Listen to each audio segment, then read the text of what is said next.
These 5 make their way to a haunted manor in hopes to exorcise the demons within. Quickly turn around and throw a dagger, and you see a shadowy, dysmorphed figure behind you.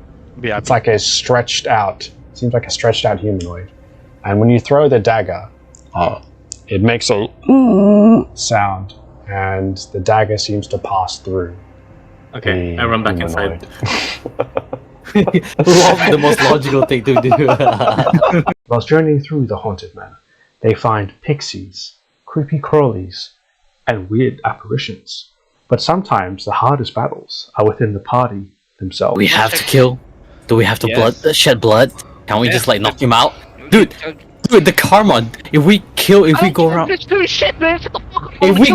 killing things, we are serial killer. We're not heroes. We're supposed to be the heroes of our own story. We've already killed. Brother, you don't understand. This isn't some fairy tale town. We've already killed bandits at the start of the game. What's the difference, bro?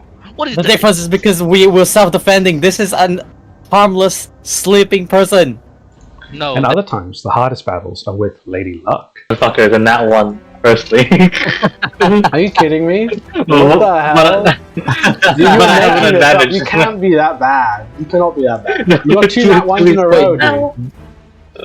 Wait, it's more like doofus, man. What the hell? After exercising the haunted manor, which is now Ressa's place of residence, the party was given another task: to go out to sea and destroy the rest of the smugglers. After taking over the ship, one of the prisoners delivered some vital information. Information about lizard folk rising. The council member got information that the lizard men, or the lizard folk, have been planning an attack on Saltmarsh. He says there is a breeding ground that they have been growing in numbers, waiting to attack. And I worry that it might be too late. After venturing into the swamps of Saltmarsh, the party faced many a challenge. There were many treasures hidden within the swamps.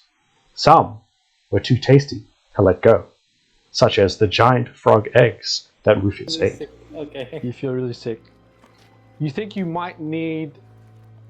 You start to like burn up, basically, in a fever. Oh shit. And you feel like you might need to rest. Okay. Rest soon. I'm gonna turn into a frog, guys. I'm croaking for real. Rufus, it's hard for you to talk at the moment. Every time you open your mouth, a croak comes out. The people of the swamp are strange indeed. In fact, one of the witches of the swamp wanted the party to retrieve a stick, a magic stick, which would restore her power. This branch she would like us to take, okay? Yo, So she points at the trees. Between some 2 legs. Between his fucking two legs. It's a magic branch. If I have it, then I'll be able to do magic. The tree wants it, but the tree never uses it. Damn, it's not getting laid. Yeah, I wonder why, bro. After massacring the lizard folk and destroying their base, the party decided to make amends with them, as they realized that the lizard folk were not the true enemies. The lizard folk were preparing for a war with the Sahagin, the enemy of all of the sea. And so the party decided to kill one of the enemies of the lizard folk, a giant crocodile. You see this, but underwater. Starts racing towards you. Unfortunately, you tug on the rope quickly, and Noma seems to get the hammer and pulls you straight out. And as you are pulled out, a ginormous crocodile leaps out and tries to eat you as well, but misses due to Nomus's deft hands. How many minutes has been since I'm praying? Roughly? About 10. I don't think your prayer is working, man. Unfortunately, Nomus fell to this crocodile. The party was surrounded by constrictor snakes, and Nomus was eaten by one.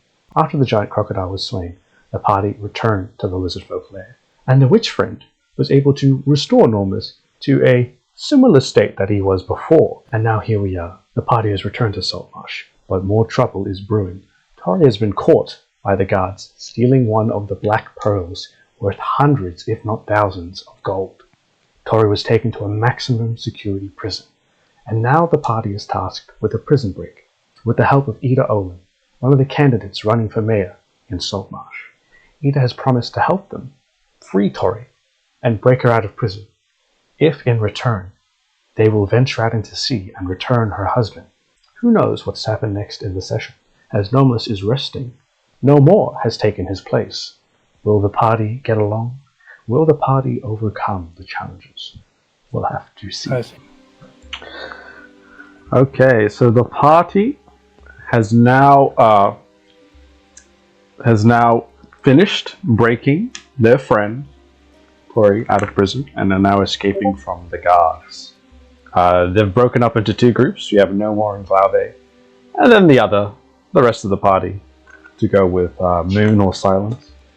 And so now you guys are racing off into the dead of night on your horseback to go to this location that Ida said is safe. So who wants to go first? Well, assuming that Glave might be a little busy, we can do you two first. So let's see. How are we going? I was gonna say do their side because those two are going together, right? And they're both here. Whereas my side Okay, we can do No More and Glave then. Okay, awesome.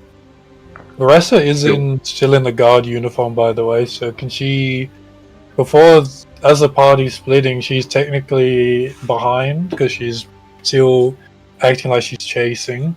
Yeah. So can I be a little deceptive little rat, and pause a bit to tell like half of them to chase them to get into the middle of behind the enemy group?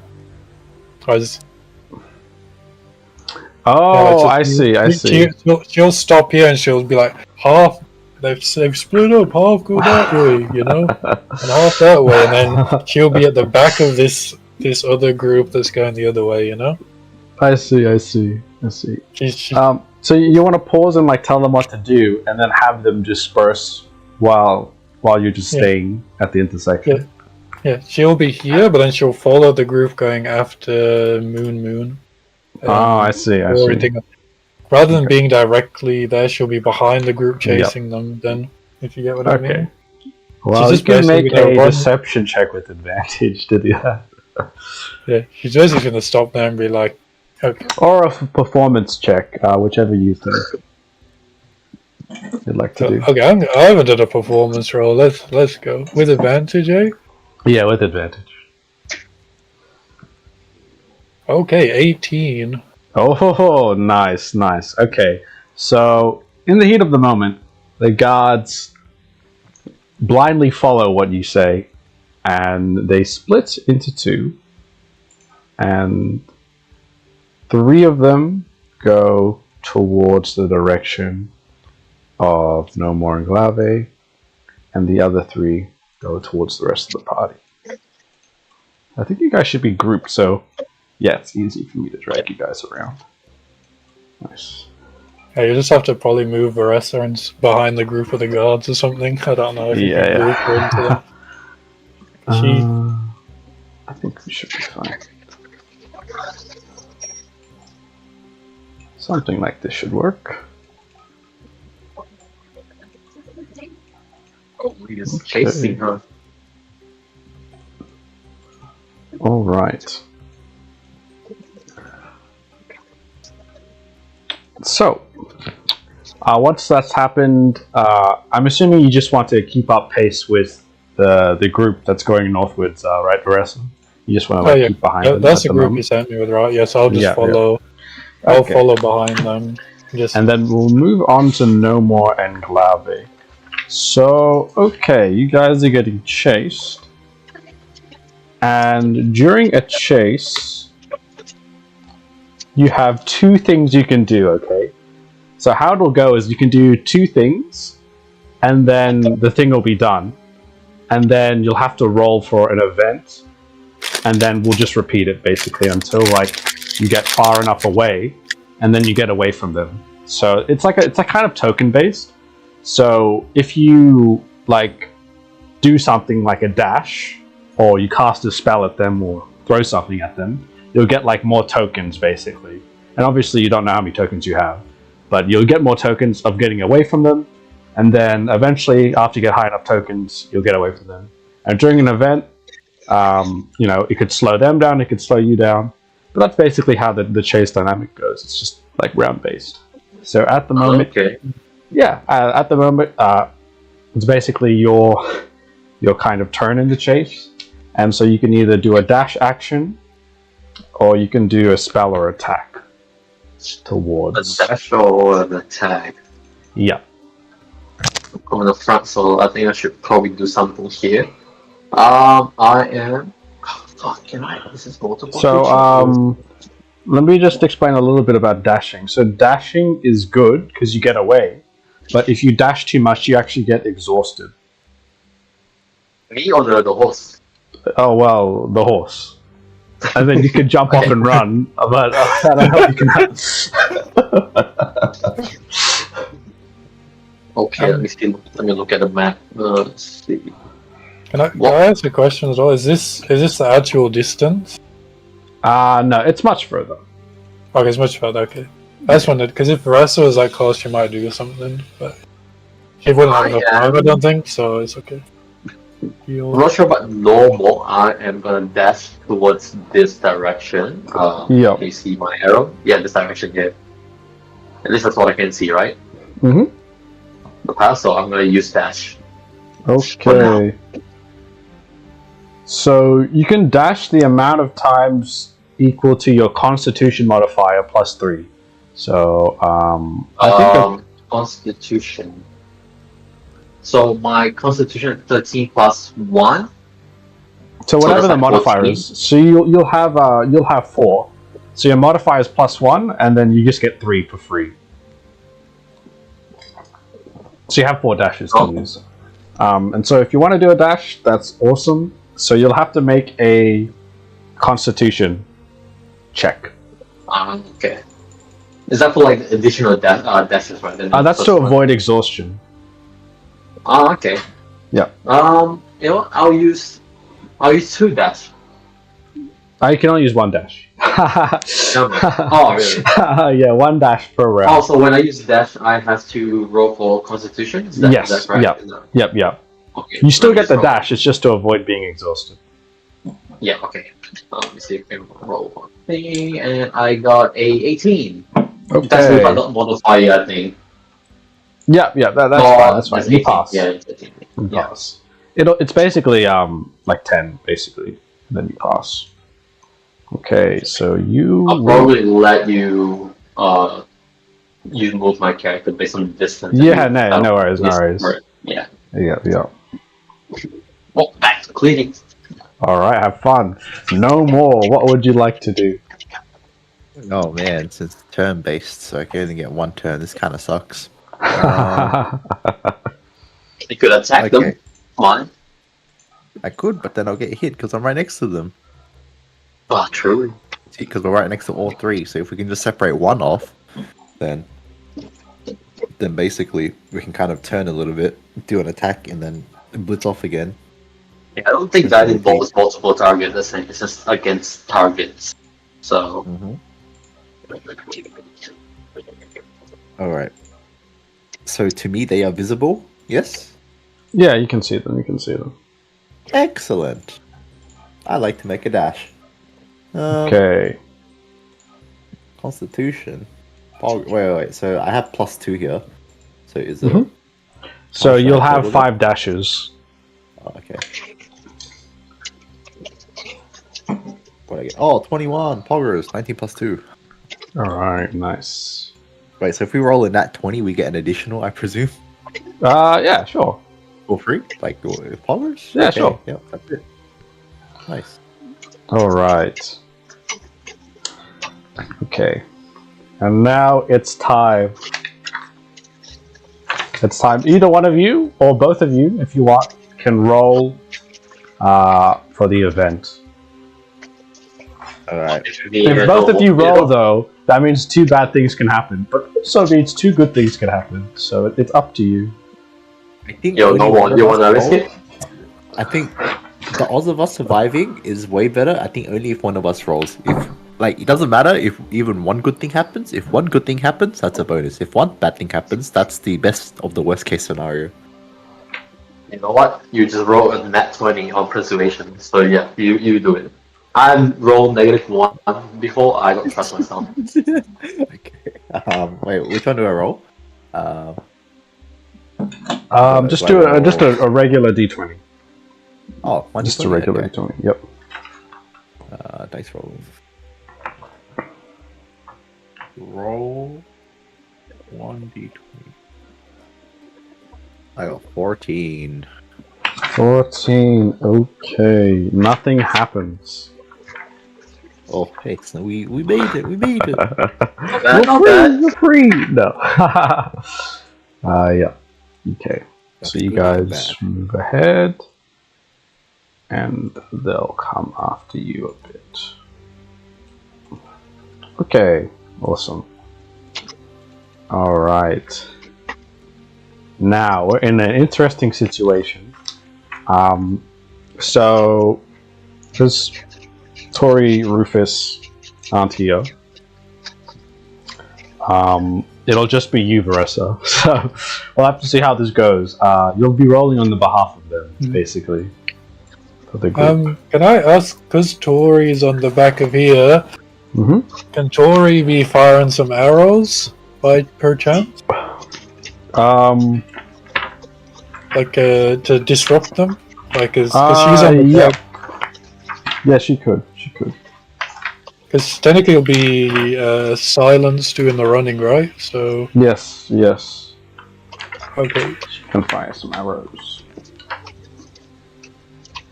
Let me just. Okay, so Rufus will just use the dash action, I guess, to run. And let me have a look. His constitution. Did we lose a dash because it's -1? That means he only gets 2 dashes. Yeah, he gets. Yep. He basically just gets 2 dashes. Okay, so he has to do if he does a dash, he has to do a constitution check, right? Yeah. I don't think I want to dash with him. I think he just he has a ton of extra little daggers. So I think while running away, he launches a dagger back at, I guess, the nearest horse to him. Okay.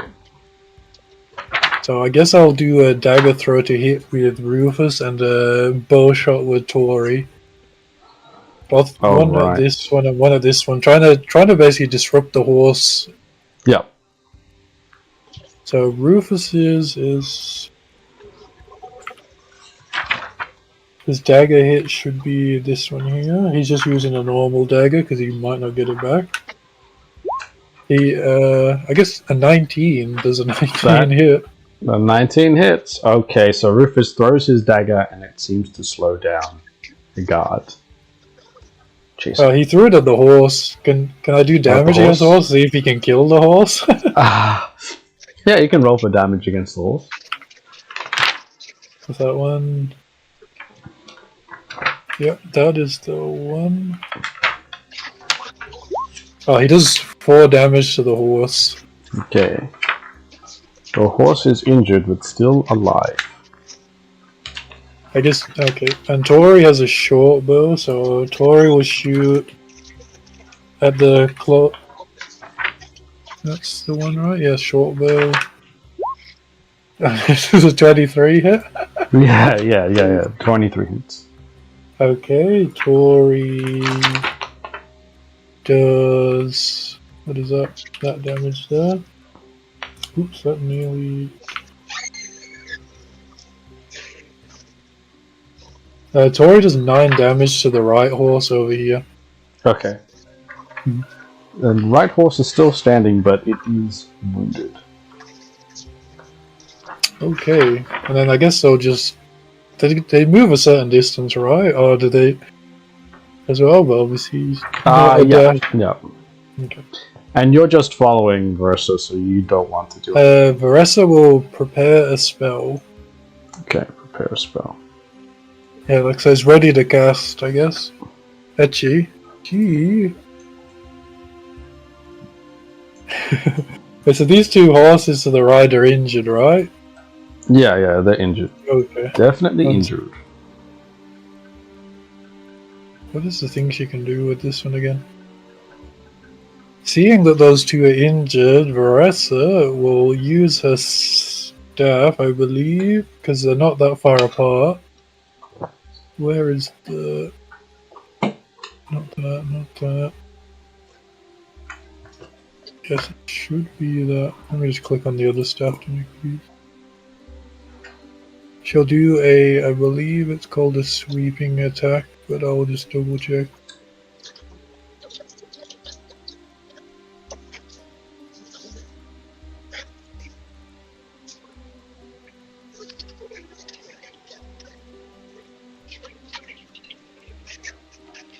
Yeah, so she can... Oh, sorry, she can only hit one of them. Okay. She'll just prep the spell, yeah. She'll just prep the spell for now.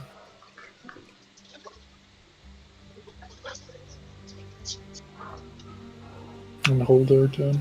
Yep. That'll end my turn after prepping. Awesome. And then you'll have to make a roll. A roll. Okay.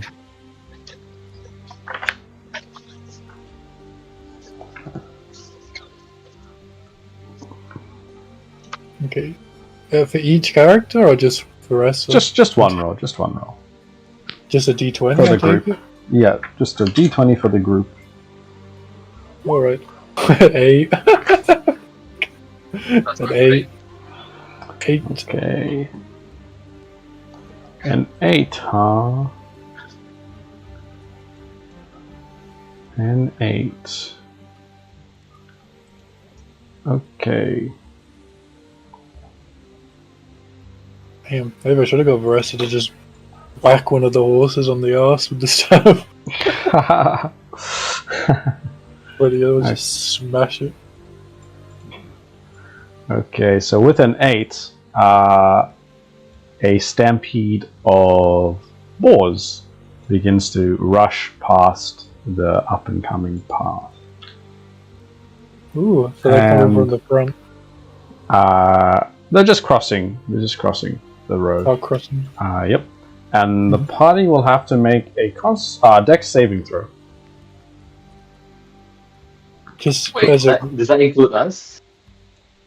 No, not you guys. You guys are on the other side. Yeah. each of us, I take it, or just the one at the front? Let's see. Because the rest of us at the back. So I don't know if she'll get... Each of the ones at the front. Yeah.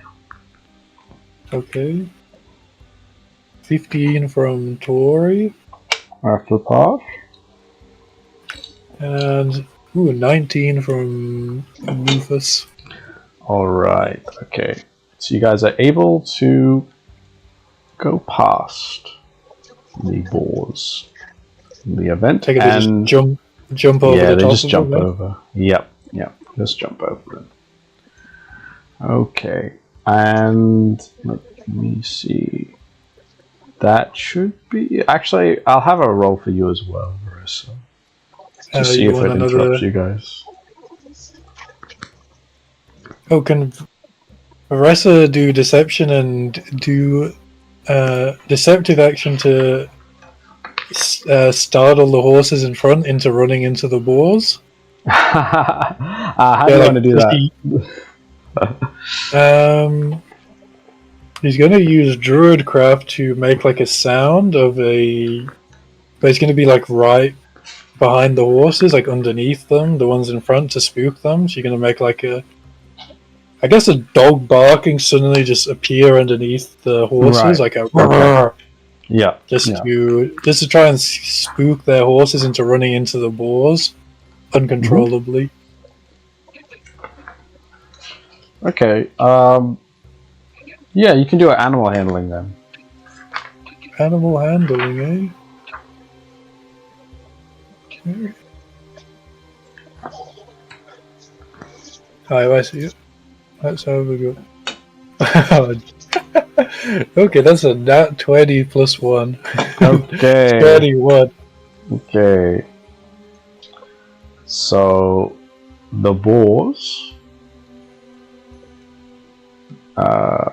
interrupt the guards from passing because their horses are spooked, and it slows them down even further. Slows them down even further. And the rest of all that after, was that dogs? And I'd be looking around like, are you here dogs? What? She was like looking. The guards turn around, they look around. Where did that come from?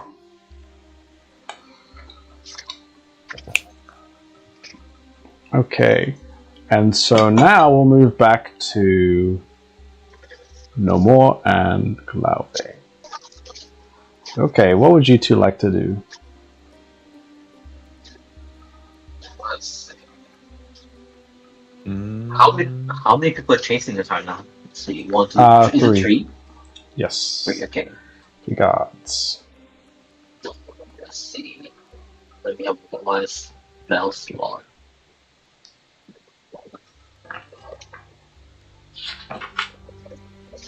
I am 16, 60 feet roughly. Let's check. Oh, that's more than enough.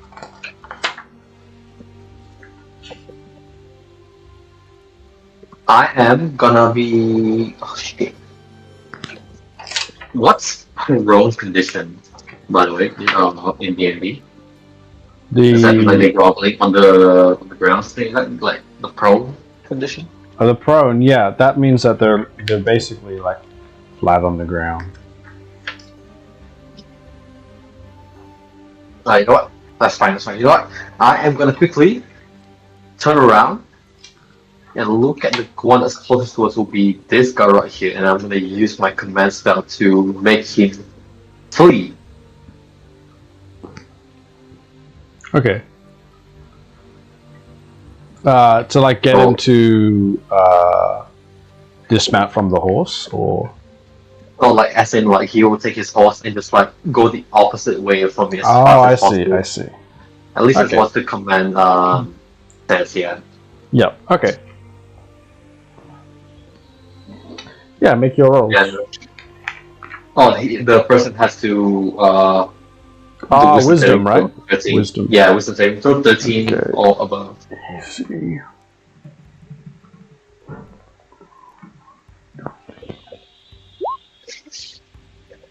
Okay, so he fails the wisdom saving throw against command. Nice, and like to hear that. Begins to turn the other way and flee. Nice, we like to hear those. Okay. Confusion. Alright. No more. What would you like to do? No. Okay. I mean, can't really do too much. I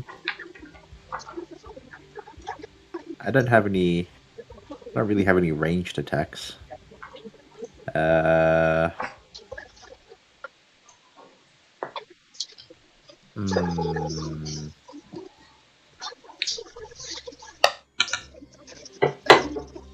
What are the odds that something bad happens if I use a dash? I mean, we are trying to dash away, so I don't know. I don't know. Yeah, let me just use a dash. Okay, make a constitution roll. Oh, yikes. 7. 7. Okay. Could be worse. The horse is exhausted. So yeah, now you're Excellent. exhausted. Excellent. 1 level of exhaustion. Okay, now who wants to make the fun roll? You know what, Scott? Let me take this one. How about that? Yeah, I rolled bad. Surely, last time. Surely, no, you're alright. You're all fine. Surely this time I'll roll something good. I jinxed it. Yikes. Yep. I don't think he's watching a roll 20. You can probably Do it again. No, I'm joking. I roll a 5. Okay, well. Yeah, I should never roll against Scott. Like straight up. I'm gonna be good with this. Alright, what event happens now? Okay, so.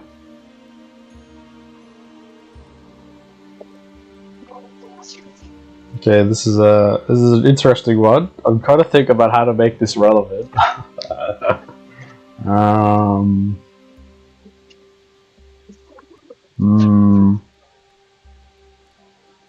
The wind is blowing very, very hard. And you guys have to make a Constitution saving throw. One more chance. Oh, 14. I don't know. Okay, that's a I can pass. 12. Okay, you both passed. Oh, What thank the God. So the wind doesn't seem to stop you guys. You guys continue ahead. Does it affect the Okay. soldiers? Stuff like you. No, doesn't seem to affect. Yeah, what is this AoE effect? It doesn't affect anyone else except us? What the heck? Yeah, it just blew in your direction. It's crazy.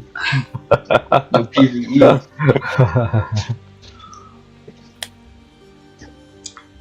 Okay, Marissa. Oh, man. It is your Alright. turn. Okay. So is this distance is pretty realistic, right? Still. Yeah. Okay. So they'll be targeting the. They're just going to be throwing the dagger and shooting.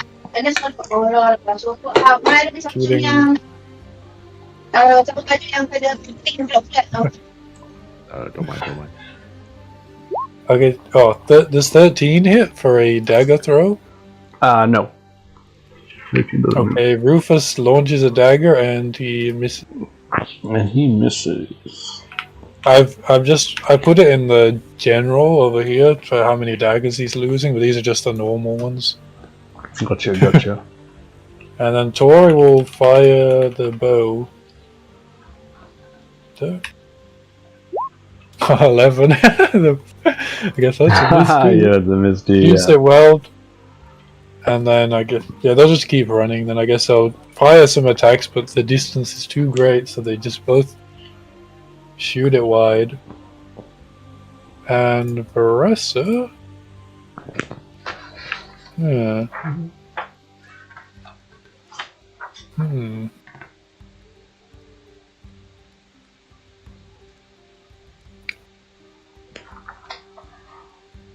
Command only works on. Oh, it works on a creature.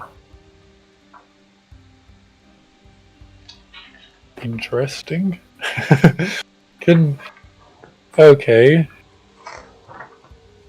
So can I just ask just for rule, like, can I just drop whatever the target is holding and then ends its turn? If I do that command to a horse, will it drop its rider and just launch them onto the ground? It says you speak a one-word command to a creature you can see within range. It must make a wisdom saving throw or follow the command on its next turn. So if I did it on, say, the horse and said drop, would it just drop the target? Like its rider? Would it just buck its rider off? Oh, should I just do... I could do one of the other commands like flee or halt instead. Yeah, that should work. Alright, so the horse... What I'm going to do is a level 2 command, and so they'll need to do all the horses need to do wisdom saving throw, and I will meta magic increase it. I'll do a twin spell, so basically the level 2 one can target 2 creatures, and then upcasting with twin spell means they can target 3. So I'm going to target their 3 horses and command them to flee, basically. Okay.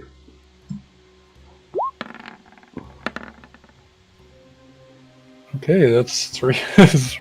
Is that what's the modifiers? It's just default 0. So I Okay, think that means they all fail. Yes, they all fail. I guess I'll do. Okay, which command option do I want to do? I guess I'll do flee. So the three horses will flee on the next turn. Okay. So all the horses start fleeing towards you. Like, can I ride past them, or I'm gonna have to do some kind of check to not run into them? You'll have to do a dex check just to not get scuffed, but other than that, A dex? should be dex. Okay. Okay, Veressa is... And how many... Does that last the whole round, flee? it's like one turn, so like on their next turn they'll flee like a whole turn's worth of movement away. I see. Okay, Veressa got a 9 on the dex check, unfortunately. Okay, you'll just take 1d4 bludgeoning damage and 1d4 piercing damage, and you'll just be slowed. Okay, so I'll just do 2d4 because I don't... Okay. And 1 second, Veressa does have plate armor on, so let me have a... Oh no, I think it does. Yeah, it doesn't give resistances for that. Okay, she just takes 6 damage. I guess Veressa will just ride past them then. To get smacked a bit. Alright.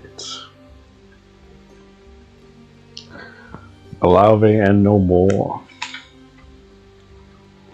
You have made a considerable distance away from the guards chasing you. And what would you like to do?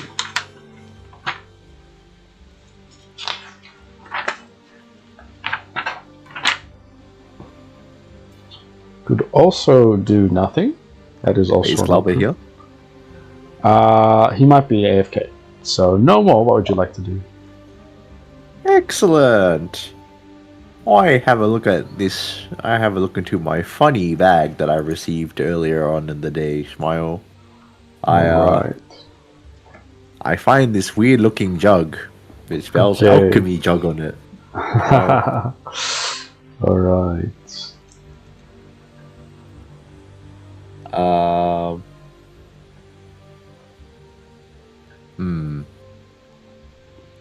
I wonder if we can. I wonder. No. Okay. Sure thing. I'd like to. I guess. Create. Oil. Yes. Alright. And what would you do with this oil, Smile? Oh, it'll be. I don't know. I just start kind of flicking it towards. Can I ping this way? This direction. Yeah, cool. I like to flick it onto the pathway. Alright.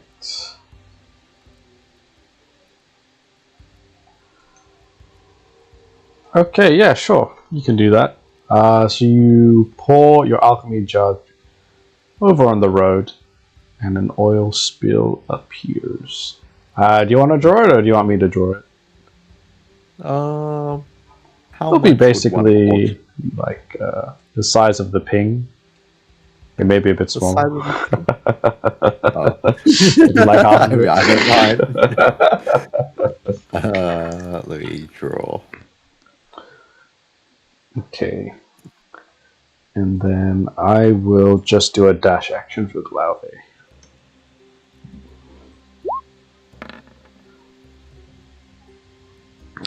Okay. So Glauve gets a little more ahead.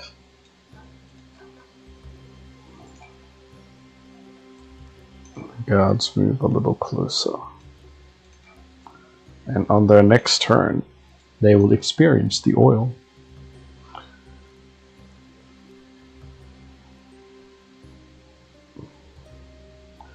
Alright.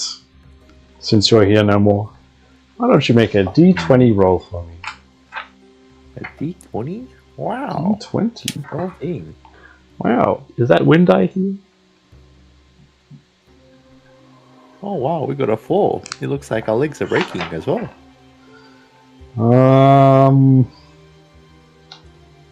Okay. So with a 4, a piece of the stone path juts out in an unusual manner, and the horse trips up on the piece of the stone, and both of you will have to make an athletics or acrobatics check to avoid falling off the horse. Okay.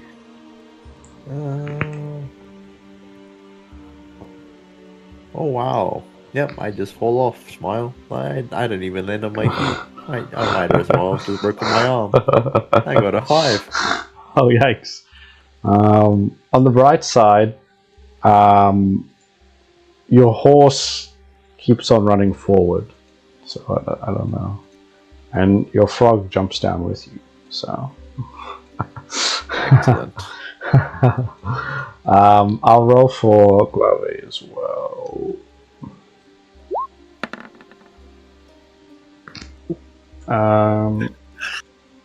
Does he have good acrobatics or good athletics? I don't think he has a 2 for any of those. No, I think it's a minus.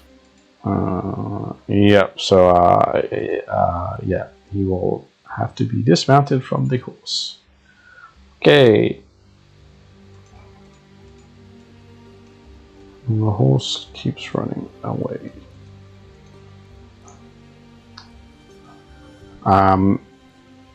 On your next turns, you can try shouting to get the horse to come back, if you like. And now we'll move on to the other group. So, what would you like to do, Veressa? The guards, they're coming back. Can Veressa berate them? So she's gonna yell at, calling them incompetent idiots to just stay out of her way and get lost. She's basically gonna yell at them like she wants them to just leave. Okay. Basically, tell them to get lost. You basically abusing them about they can't even ride a horse properly. Yeah. I guess that's intimidation, isn't it? Yeah. You can do that, but it'll be with disadvantage. Okay. Because they don't want to stop chasing. Wait, how fast is the horse moving, by the way? I take it's like 60 feet? Yeah, maybe 50 or 60 feet speed. Alright, so if Veressa were to yeet some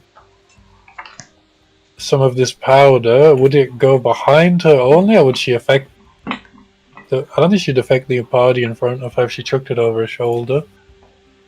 She has a thing called dust to sneezing and coughing, so if she would... Yep. It says 30 feet range, but if she chucked it over her shoulder backwards, I believe it wouldn't affect the people in front. No, just no, the it people wouldn't. behind. Yep, just the people behind. Okay. He will do that instead then, because that would probably be a better option. Because it's a one use, so she's just gonna chuck the whole thing over her shoulder, basically. Yep. So they'll all need to make a Constitution saving throw, the horses and the riders. Okay. So that'll be for the horses, and this will be for the riders. Okay, so everybody who failed is basically incapacitated and suffocating. Okay. How many turns is that for?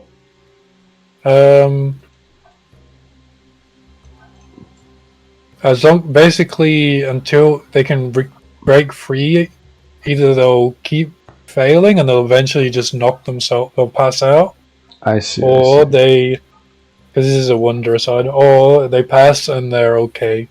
Or they sneeze it out or whatever. So I think only the 17 pass, which was one of the riders, right? So the rest are going to be coughing and sneezing and choking, basically. All right. Okay. I don't know how many turns it takes to knock somebody out. I'll have to look at the condition for that. All good. All good. We can just make it 3 turns. Then make 3 fails. They pass out. Okay. So after throwing the pinch of or was it the whole pouch? Because it only has one charge, so when you do the pinch, I it's see. used all up anyway. So she All basically up. just yeeted the whole thing back. Alright, and it sprays across all the horses and guards, and they begin to go into a coughing fit. One guard is able to cover their mouth in time, and the horses are disoriented as well. And this she doesn't will affect say, you. and she'll say for dramatic effect, eat this. Oh, what? Eat my dust, quite literally, and chuck it over her shoulder. Yes. The guards do not like that. I think only one of them is conscious enough to acknowledge it. Yeah. And it's was it 1d20 for the event? Yeah, 1d20. Jesus, I got that one. Okay, well, okay. Give me a second. Okay, so with your 1, a minor tremor occurs. It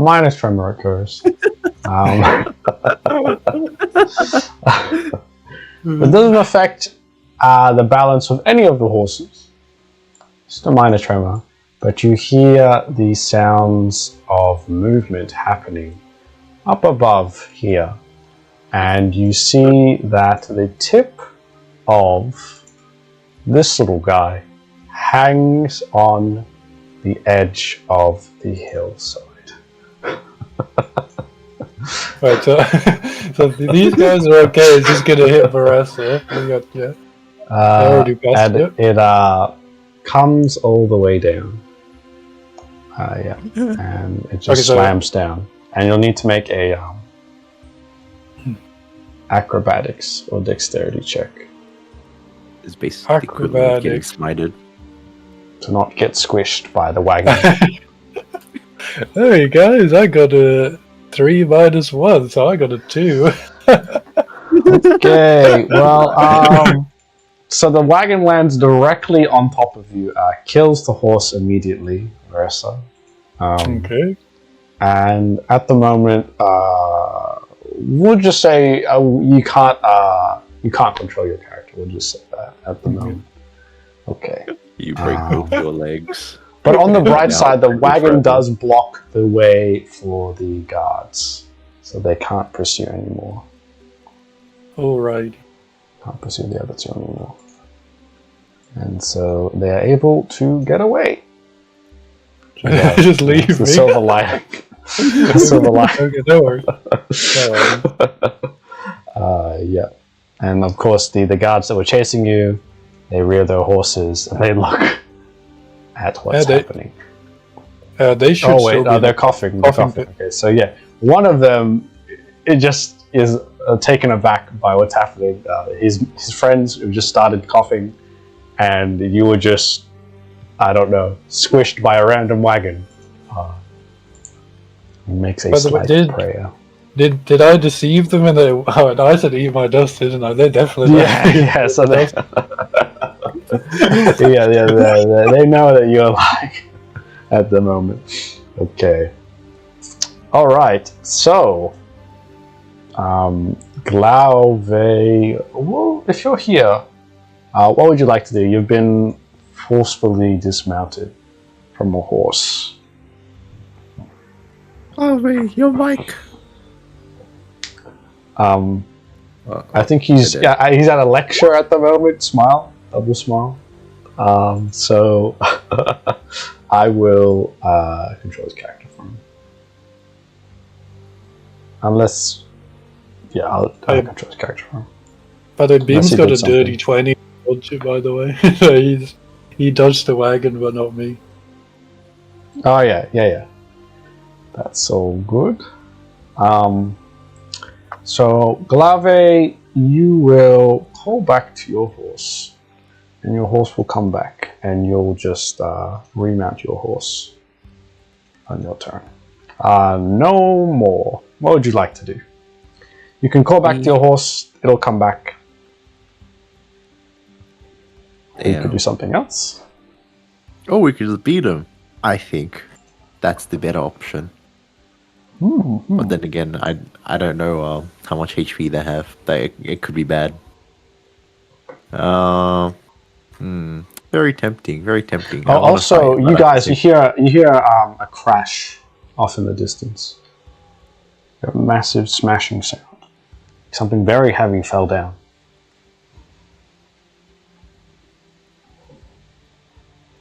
Okay.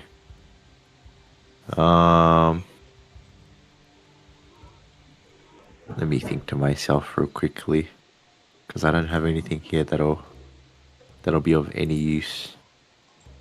Huh. Yeah, I'll just call back to my horse. I'm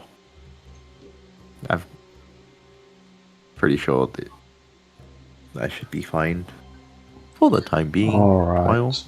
You call back to your horse, and actually, able to... I have a question. In the vicinity, like in the areas around us, right? Around here, are there like rocky terrains? No, not in this area. Damn.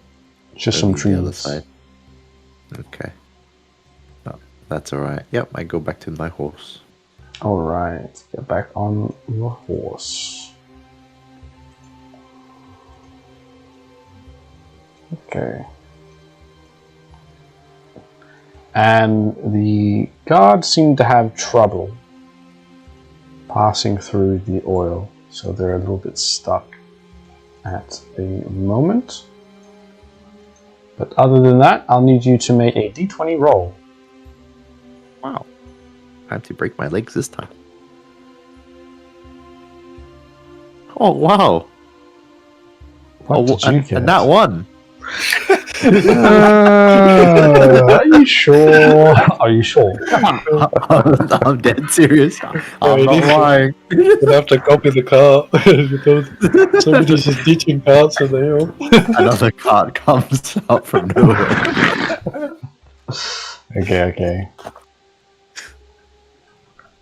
I think it's got to be the cliche boulder this time, right?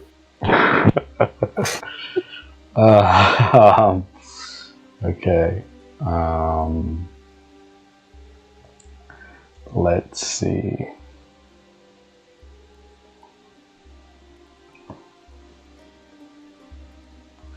All right. As you begin to get back onto your horse, Glauve, you notice that the ground begins to rumble. And as the ground begins to rumble, something seems to open up.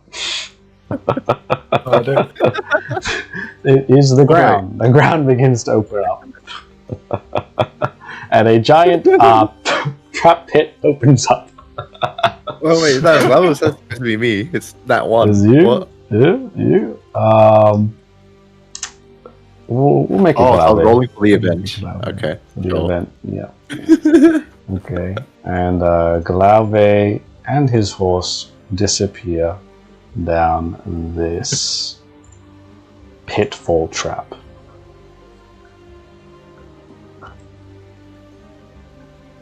And no more, you are now alone with your frog. Okay. So now let's move on to... Okay, well, the other three have escaped. They have escaped. So they made their way to the location. Little rat, so he just left me. Okay. And now we're on to you, Varessa. So I'll need you to make a Constitution saving throw to see if you can wake up. 13 for Ressa. Okay, that is not a pass. Is she stuck under anything, or can like beams help her? By the way. Yeah, you're basically just trapped underneath the cart. Okay. And Yeah, basically trapped all the underneath the cart. guards except for the one that already passed and the horses. They have to make a roll, right? Yeah, they have to do a con save as well. Okay, roll 3d. 6. 5. So one of the guards that wasn't affected by the choking powder, he jumps off his horse. Okay, so I think one of the horses passes, so I guess you can say his horse passed if you want. Yep. He'll He be getting jumps off his horse anyway, so the horse will just stay there. And then the other, I see, the other 4. Yeah, the other 2 have 2 fails, so I think if they fail once more, they'll pass out. Yep, they will pass out. And now they're just in a coughing fit at the moment. So they're just coughing. Yeah, sneezing and choking, I believe, is... Sneezing and choking. Okay. An unaffected guard makes his way to investigate the situation. And he sees you completely passed out. And he begins to draw his sword. And after that, he will move on to know more. No more. What would you like to do? How far are they from me, sorry? So they're probably like maybe 10, 20 meters away from you. And they're just trying to wade through this oil slick. Okay. Interesting. Fight now and die, or jump down the hole and die. The choices are unreal. I think you got a Tokyo drift around the hole. There's like a little edge gap, right? If you go I don't like know. that I think way, you the can whole probably... pathway's gone. I think we can't go through that side. Should be a little gap on the side, right? You can probably... I'd jump it. You can just jump it. I probably have to make an acrobatics roll then, if anything. But we're just gonna presume it's a giant crater. He said trapdoor, didn't he? So shouldn't be... Actually, you know what? Let's go down with the horse, right? We're gonna kind of force the horse to go down. But what I want to do is I want to make sure when we fall down and land, I land on top of the horse, so that you can kind of cushion me. Yeah. So you want to jump down the pitfall willingly, just to confirm. Yeah, just to confirm. Okay. Like, all right. What's the worst that could happen? Death? He's gonna ride straight. I already rolled a nat 1. What could be worse?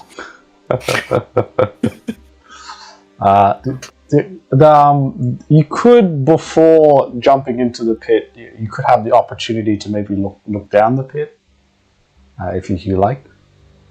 Oh, I got dark vision anyway, so why not? Oh, my horse! A horse! A horse!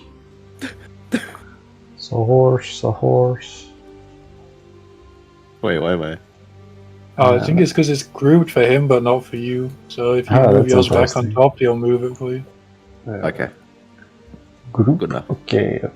Yes. Good stuff. Take a squiz down the hole. Take a squiz down the hole. Alright.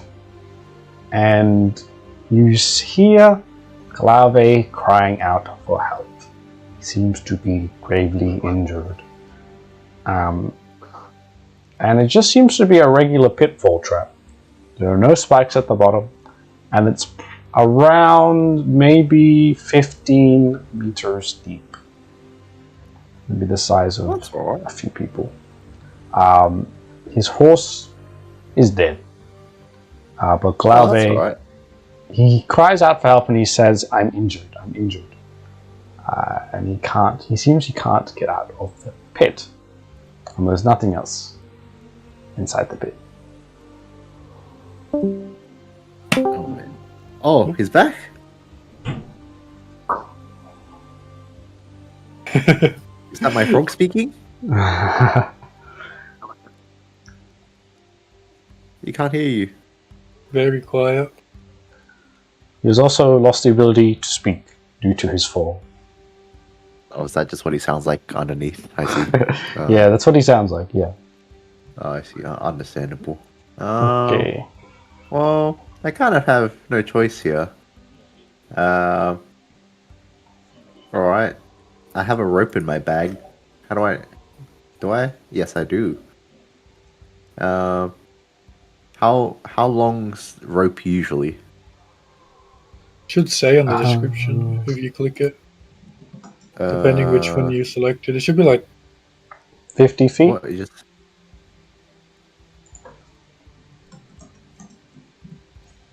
50 feet? Which is around 15 meters. 15 poggers? Wow. So you'll just have just enough rope to help Glover Alrighty. out. Well, I'd like to chuck that down, and I'm praying right now that Glaube grabs onto the rope, or else we're all dead. I'm wrapping it onto the horse, so if the horse gets away, at least it'll save him. Glave grabs onto the rope for dear life. Alright. Do I have to make a roll? Nope, he just grabs onto the rope. Excellent. I don't know how much HP he has, but I'm sure he'll survive this next thing. Okay. What would you like to do? Can I dash? Or is it because the crater's there I'm unable to push? You can dash and try and jump over the pitfall trap. Yep. Pitfall trap. Alright. Alright guys. This is either good night or good game. And there's two survivors, little rats for the survivors. Well, that's alright. I'm sure we'll make it to the next campaign. We go back and my down goodness, 17 plus 2, 19. We're saved. Alright. So no more Wit quibbles, and his horse jumps over the pitfall trap and makes it to the other side. And the rope is still attached to you, attached to Glave. Yep. So I'm assuming you want to spend the rest of this turn pulling Glave out. Sure do. Okay, so at the start of the next turn, Glave will be out, and he will jump on the horse with you. Okay. I heard him. I heard his voice. Is it that quiet? Oh yeah, we can hear you. You sound like Yeah. you're in the pitfall. Yeah, somebody rolled for you, and you ended up in the pitfall trap. So Yeah, I have no idea. who rolled your for horse that is one, dead, you but,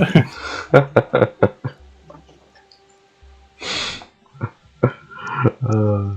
Oh, does this mean that the guards have to roll?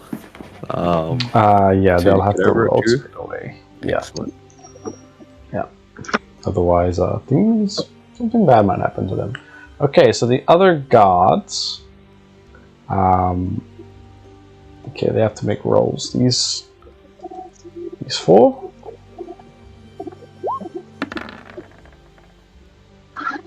Okay, they all pass out then. Okay, They'll be unconscious. so they all whatever. pass out. And then I'll need you to make a Constitution saving throw, Marissa. Can Bims give me a helping hand? Bims is also knocked out, unfortunately. Bims passed the dex check earlier with a dirty 20. So he shouldn't be able to. I see. Yeah, Bims is the dirty 20 and the roll 20 before. Gotcha. I failed it, but Bims dodged. He just jumped off my shoulder and watched me get smashed over. Okay, yep. So, yeah, Bims can be fine, yeah. Are you kidding me? I got an 8. 8 was 8 on the con check. So you're at 8. Yep. You are basically just completely passed out. You can't do anything at the moment.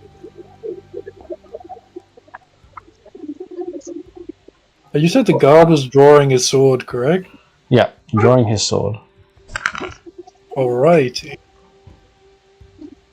So can I do something with Bims or no? What would you like to do with Bims? Well, Beams currently has the Dragon Breath spell on, so he would like to breathe some fire onto this guy who's drawing his sword. Yep. Okay. Pull that guy over here. Okay. Alright, let's put this here. Okay. So, You put him. yep. So with breathing fire, you just roll to hit, right? And then roll damage. Yeah, I think this is a dex one, so the guard will do a dex check and he'll Okay. whether he. So I would do initiative rolls, but there's only 2 of us, so we'll just go back and forth. But he'll go into combat with you. Yep. Okay, and he gets a 1. That means he gets, I think, 1's double damage, eh? Double damage? And how much? Okay. You have to roll a d8, or? Because it's 3d6, and on a pass he takes half damage. Gotcha. So I guess on a 1 he would take double damage, I think. Yeah, he could take double damage. So you take 26 fire damage from... 26 fire damage. Okay.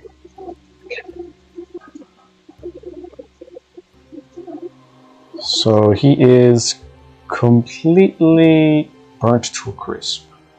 This guy with 23.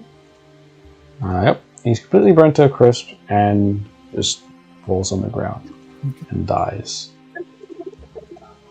Can Bims actually help pull Varessa out, or is he not? Is she too stuck? No. Okay, he only has 6 strength, so he's pretty weak. Yep. But I let's guess you- move on to the other 2 for the moment, and then we'll come back to you.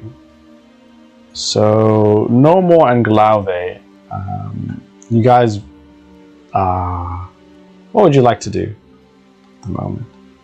So you think that if one more thing happens, you could probably get away.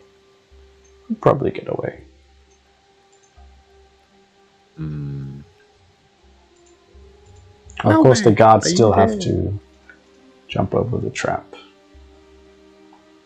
Oh, Malby's gone forever. Oh, he's on the horse with us, right? Yep, he's on the horse with you. Okay. Oh, I'm on the horse, yeah.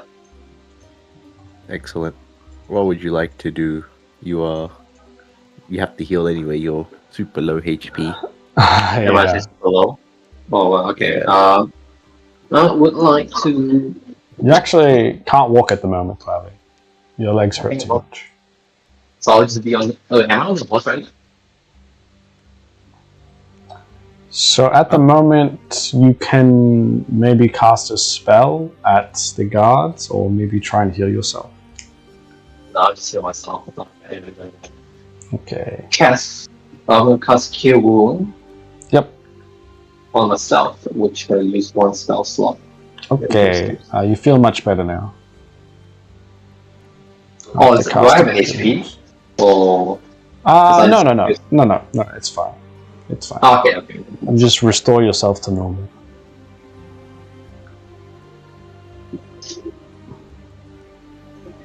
Excellent. Alright, no more. What would you like to do?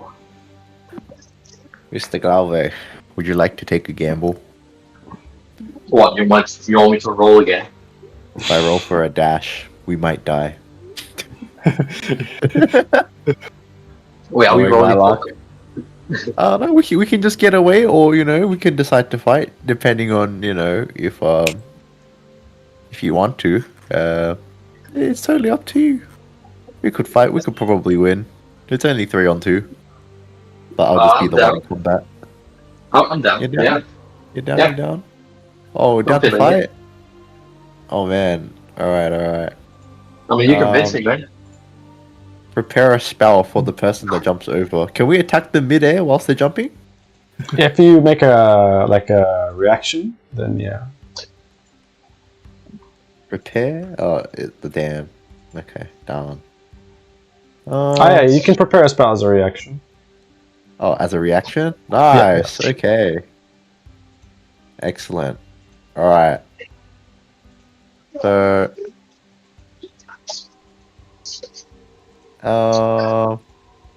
thing. I'd like to prepare one spell as a reaction for when they jump over. Yep. While. Yep. What spell would you like to prepare? Eldritch Blast. Okay. Good stuff. Alright.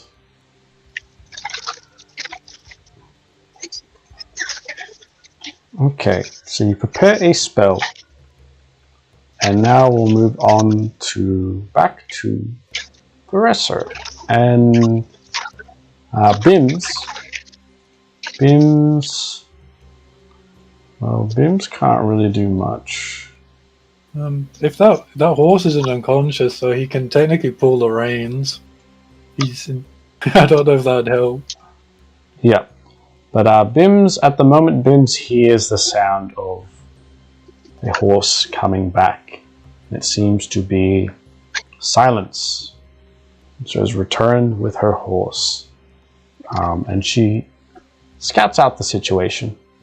And she notices that all the guards are basically incapacitated or dead. And she notices Bims is trying to do something underneath the wagon. And she investigates and sees that you are trapped under the wagon. And she tries to speak out to you, but you don't reply. So you're unconscious at the moment. She seems to understand the situation. Bims And by is speaking, smart. she claps. Bims can understand, but if she doesn't speak, he can't really. Yeah. He can only just pull on my clothes to show that I should pull me out or whatever. Yeah.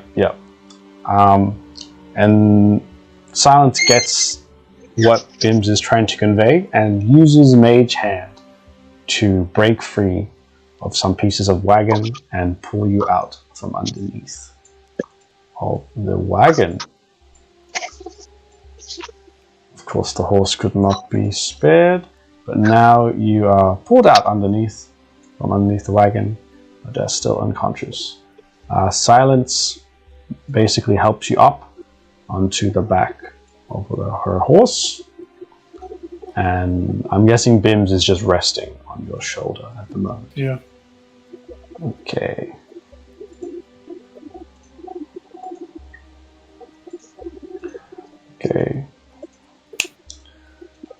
And then she makes her way to return back to the rest of the party on horseback.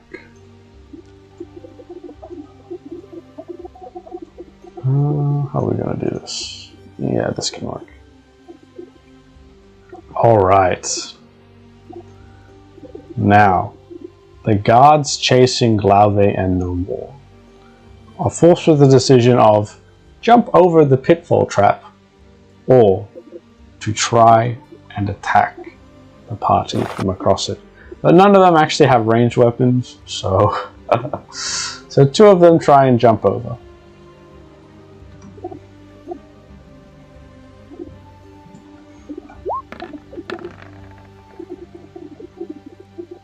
Okay, and they both make it over. Actually, one of them doesn't. One of them falls into the trap. But the other one definitely makes it over with a nat 20 smile. And as he's passing by, you cast Eldritch Blast. Midway, as he's passing by through the air. So roll for your damage. Alright, I'd like to hit the horse, not the person. Okay, the horse. Yep, sure. Alright, rolling for damage. Augers. Yes, sir. Holy. And that 10, baby. Max damage. Max damage. Okay, the horse dies. And the guard falls onto the ground and is forced prone. Okay, let's see. Alright. forced prone in front of the rest of the party. And you guys can go into combat. We'll make it so that it'll just be like Lave's turn, and then it'll be Numbmore's turn, and then God's turn. Yep. So, Glave, what would you like to do if you're still here? Let's see. Is it just this one single person, or just like? Yeah, that horse is dead. So just to have this guy here. That's easy. I would like to give us that. Let me have a look. I am gonna use my infamous guiding bolt. Level 2. Oh, okay. Roll to hit. I hit a 6. Amazing. I think you get advantage because he's on the ground. Yeah, you get advantage to hit. Yeah. Oh, really? One more? Okay. Smart. I swear to God. 13. Is that a hit? That hits. Okay, beautiful, surprisingly. Boom. 21. Oh man. Damage. 21? 21 damage. Okay, he's dead. The bolt guides him to death. So, yep, completely dead. Nice. So, there are only there's only one guard left on the other side of the pitfall trap. And while we're here, we'll see if he makes the jump. Okay, there are no guards on the other side of the pitfall trap. They all have died. And of course, there's no one chasing you anymore, so you're free to escape. No more Englave. Yep. Can I leave the body? Nicer. You can go wherever you like. So yeah, you can from this path. I'll need you to make a survival check to see if you can know how to return back to the path to follow the rest of the party, where Silence said the party was going to meet together. Okay. Just see if you can get your surroundings. A survival check, was it? Yep. Both of you can make one. I got 17. And not 20. Okay, Oh, never so mind. you seem to know these woodlands quite well, and you're able to make your way around the bend and return to where the rest of the party is in the north. And the party is able to escape the guards without much bad happening. Is this person? Oh yeah, you're here. You're here. Okay. Other than Varessa being knocked out and perhaps taking brain damage. But other than that, nothing else. Okay, let's get you guys here. Easiest way is to do this, this, this, this, and this. Okay.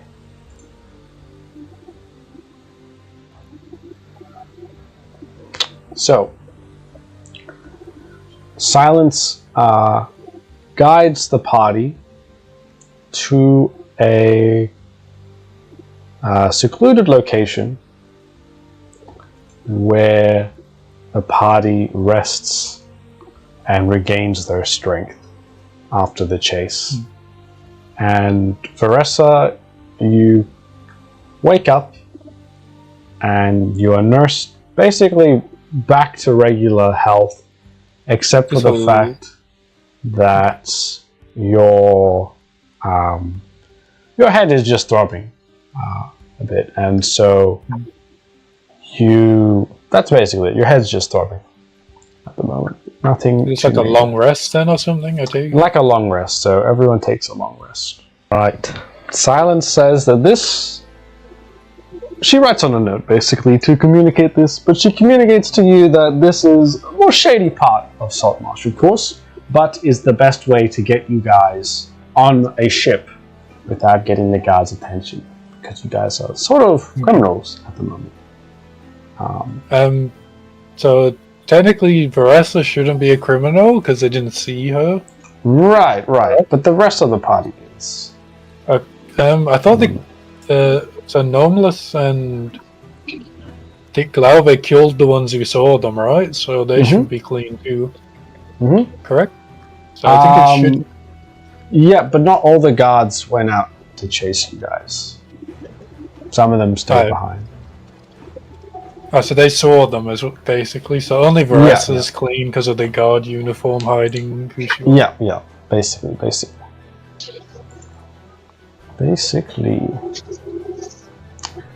So of course, Silence lets you guys know that if you see any guards, try and hide. And any official-looking people, probably avoid as well.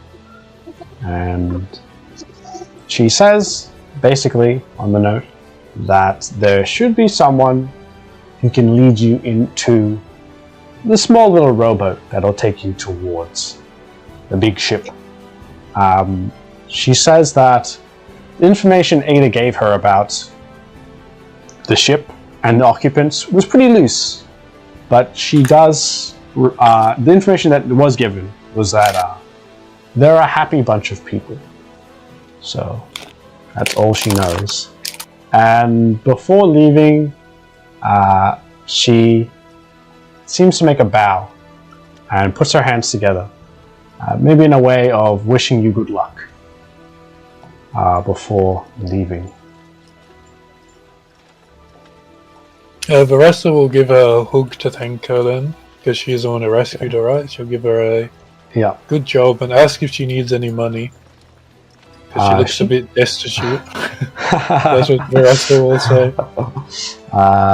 She'll call her sister elf as well, because she's a half elf, right? Yeah, she's a half elf. Call her sister elf as well then.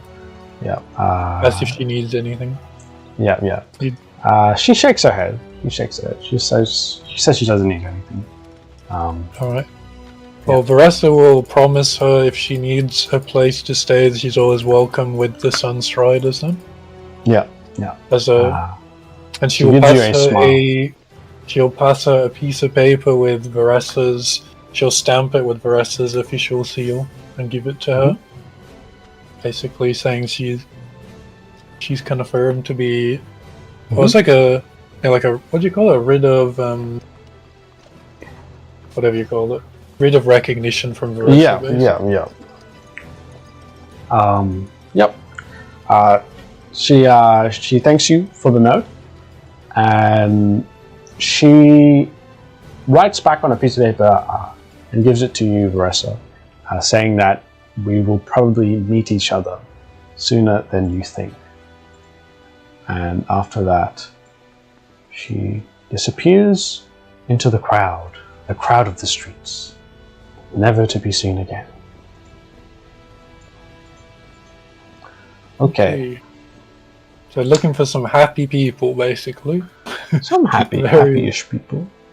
Happy enough people. I guess Varessa will tell the other ones to be careful, and she'll kind of be the scout ahead, because she's got the 0 wanted level currently, so she'll 0 stars. Okay, wait, what's this place first? So this building, you're not sure what it is, Varessa, but Tori and Rufus say that it is some sort of processing facility, maybe warehouse, something to do with the docks in this area. The shipments, they come in and they go into this house, so they're not really sure. I guess Varessa will tell them to wait to the side and she'll have a peek inside. Yep. Okay, the door is locked. She will knock on the door very loudly. Yep. You knock on the door loudly. And you remember that it's actually the weekend at the moment, so They're probably not operating. Okay, so she'll start walking. Is that an actual snake, by the way? that is a real snake. Is it hostile? You should be cautious of it. It seems to be a little defensive. Okay. Otherwise, it's keeping to itself. Guess she'll walk around it. That's sealed, I take her right? Trapdoor? Yeah. Have a looky, and then she'll see this guard over here. Okay. Right? Okay. Okay. Is this a door here as well? Yes. There's a big metal gate, basically. Big metal gate. And as you peer through the gate, you see nothing. Because there's a metal gate, but there's a blockage in front of it. I guess you'll walk around to this side of the guy and start talking to him. Yeah. Asking him, what's going on here, a soldier? Or guard or whatever? He's a guard, right? Yeah. He is not in traditional guard attire. He seems to be a hired thug. Oh, he's a hired thug? He's a hired thug. He's not a guard. And he says nothing. He just stares at you. And he scoffs. Alright, if he's just a hired thug, the rest will just ignore him then. So I just call him useless and walk off. Alright. I think that the rest of the party will just wait here for a moment.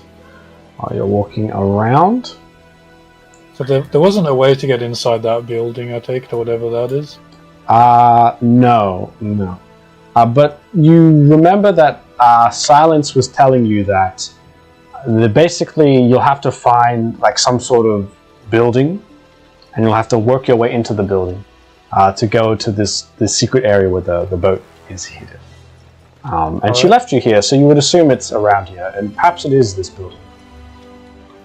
How can she scout the building out and see if there's any windows or anything to have a quick peek inside? Yeah. There are no windows. It's basically like a stone building. Oh, that one. Windows. Does this one have windows? No, it does not have windows. Does not have How about windows that? at all. How about that one? The one to the right, that does have windows. That's a house. She'll have a peek inside. Sneaky peek. Alright, you have a See if peek she can see. inside. And it seems to be a regular sailor's home. Sailor's house. No happy people? No happy people. Just a grumpy sailor eating sea biscuits. She's basically mushed up fish and bread. So she can walk around here, right? So there's no windows at all? No windows at all.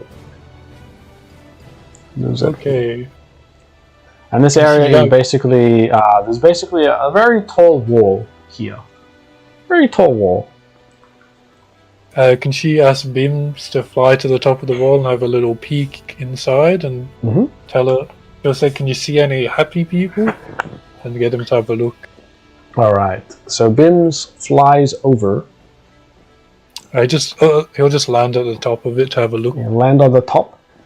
And as he lands on the top, he sees no happy people.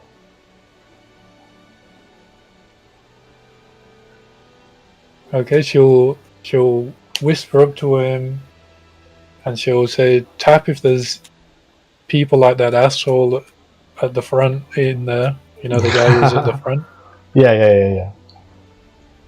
If I just do like the one tap for yes, 2 taps for no with his little claw. Yeah. He makes 2 taps, and after he finishes making 2 taps, you hear someone walking around, and it is a hired thug. And he looks at you, and he says to you, he says, "Are you supposed to be here?" First I'll say, I'm looking for some happy people, because we have some business. The hired thug says, business. He says, do you have any proof of your business? Varessa will just pull out a small portion of her gold coins and jingle them in the bag, you know? Like, yeah. Yes, I got my official papers right here.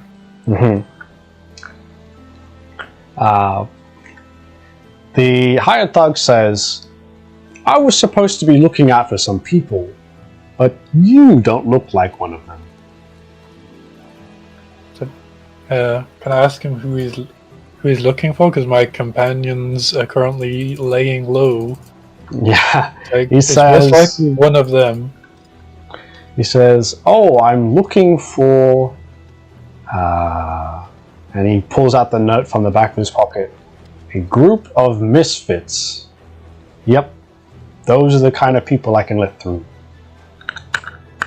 Okay, Varessa will say, let's go back to the front gate and the rest of the misfits will arrive. I shall say the actual misfits will arrive. And she will beckon the other ones to come over. Alright. So the rest of the party comes over. And... so as the rest of the party comes over, the hired guard seems to be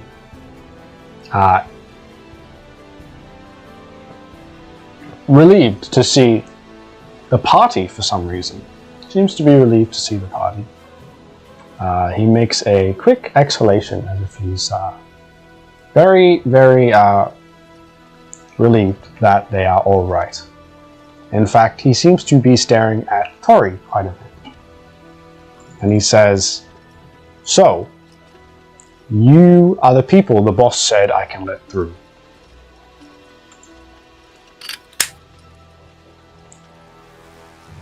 He says, the boss said that you guys are some real rough criminals and that you needed to be smuggled out. But you guys, you don't seem so tough.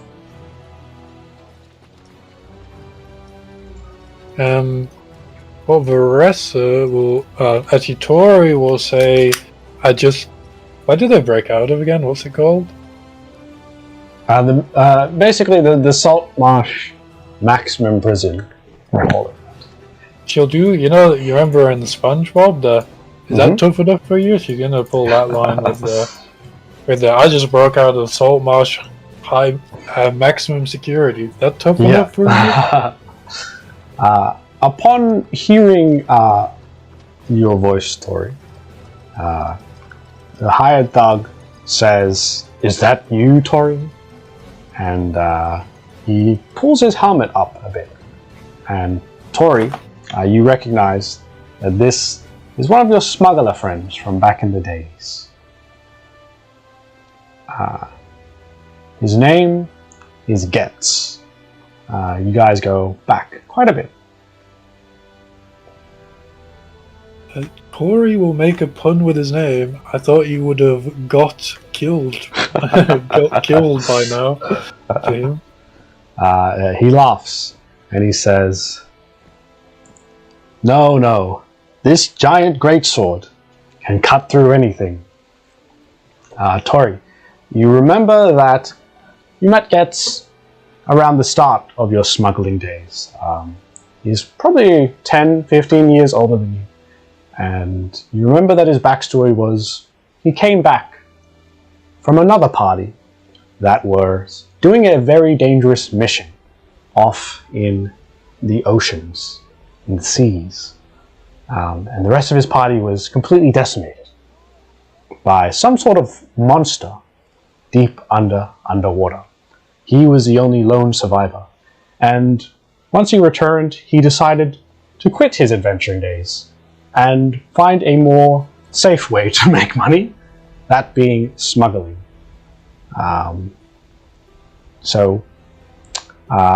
With all his knowledge, he was able to help you learn the ways of smuggling. and also the ways of defending yourself. And this person was one of the big reasons that you use swords to this very day, Tori. But at the moment he says to you, Tori, he says, I will let you through, but only on one condition.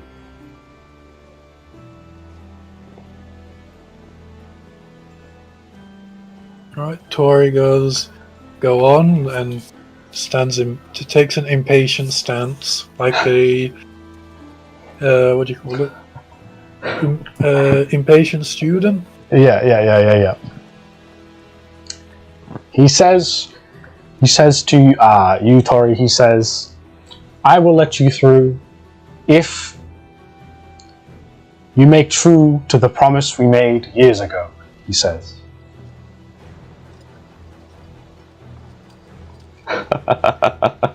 Now, Tori, you have no idea what he's talking about.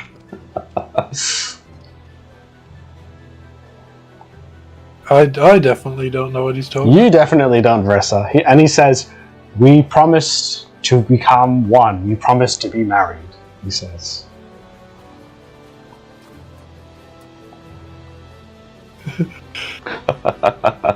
He says... Is there a priest right here? He says, you promised to marry. We promised to marry each other. I gave you one of my most prized possessions. One of my scimitars, he says. And in return, you accepted it as a gift from my proposal. And we were to get married. But that was quite a while ago.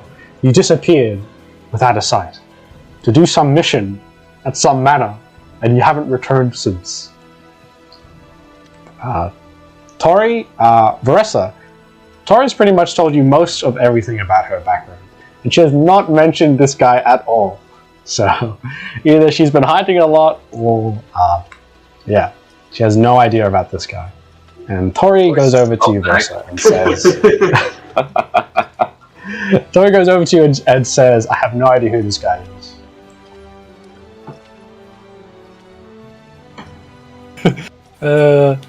Veressa will look confused, because the guy seems very sure. Can Veressa do an insight check just to see if this guy is being truthful? Like, yeah. You can do an insight roll. Yep. Oh boy. Veressa got an 8. You don't really know. Veressa will look at him and say, can't get a read on this guy. He might be telling the truth. He says, he looks over to the rest of the party. He says, I'm sure you guys don't want to hang around here for a while. Oh, I'll let you guys pass. But only on the condition that Tori signs this paper to confirm that we are to be married. Veressa will say, there's a priest right there, and point there. You could do a ceremony, a small ceremony right now. She didn't see, yeah. She'll say that to see Tori's reaction. Tori is taken aback, and she looks over to you, Glave, and she shakes her head. Give him a present to go back to. I see this as a win. Our friend Tori is pretty short on money and homeless. This could benefit us in the long run. Rufus says, yes, I know of this guy. He's a big shot. Makes good money. But he's a hired god.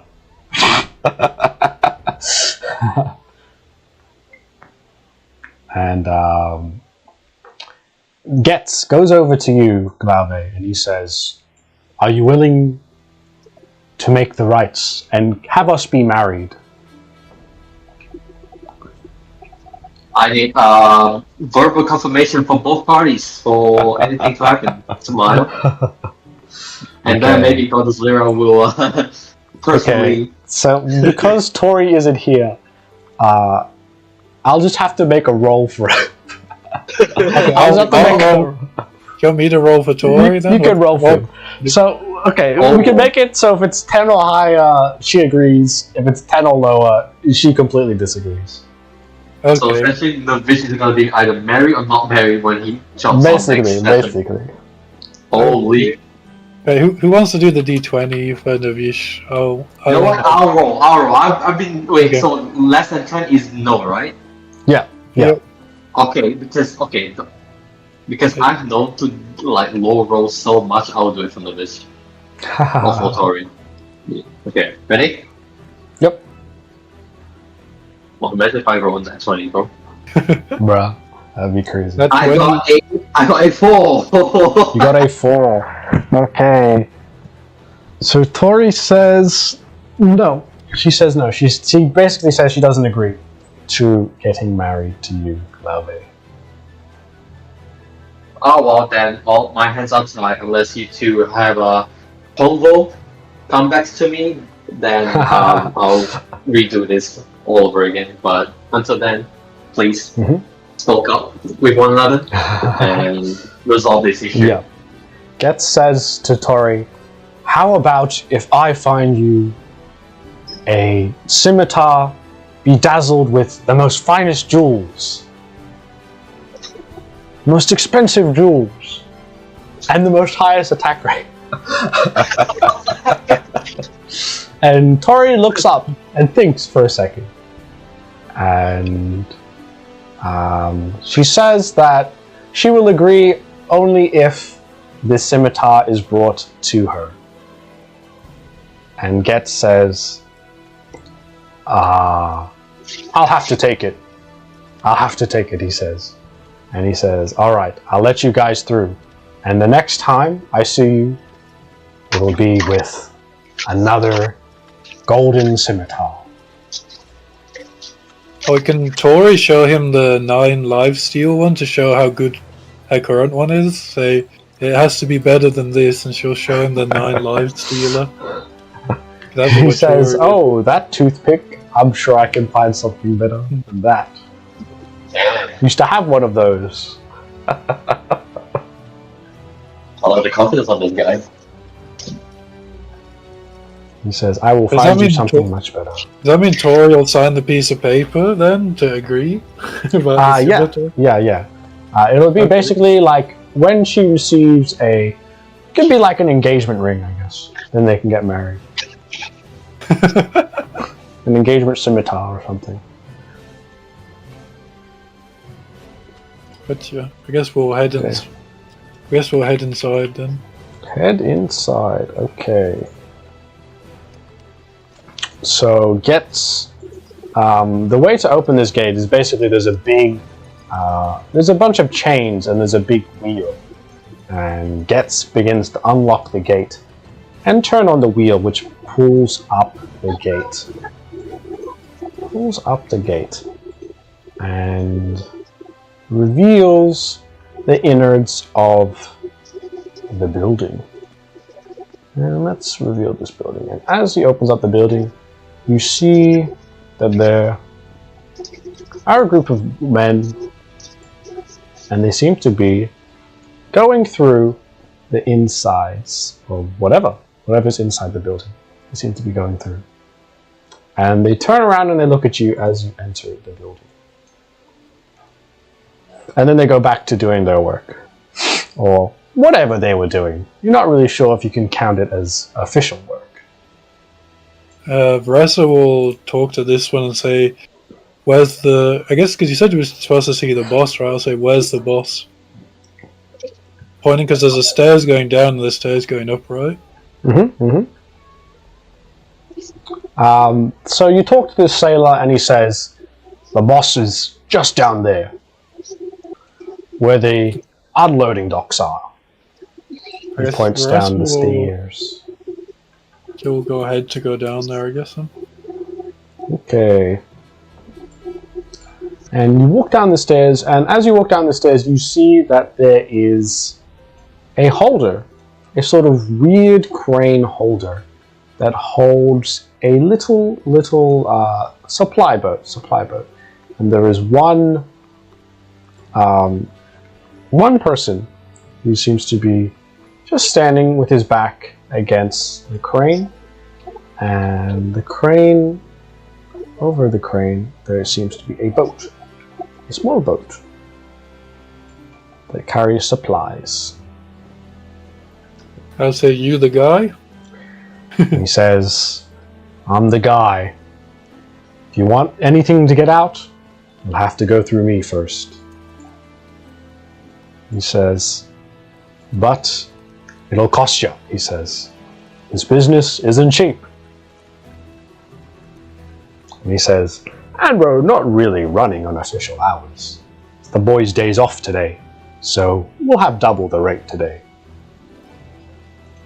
But apparently we're supposed to be here for some special guest, big money from an official.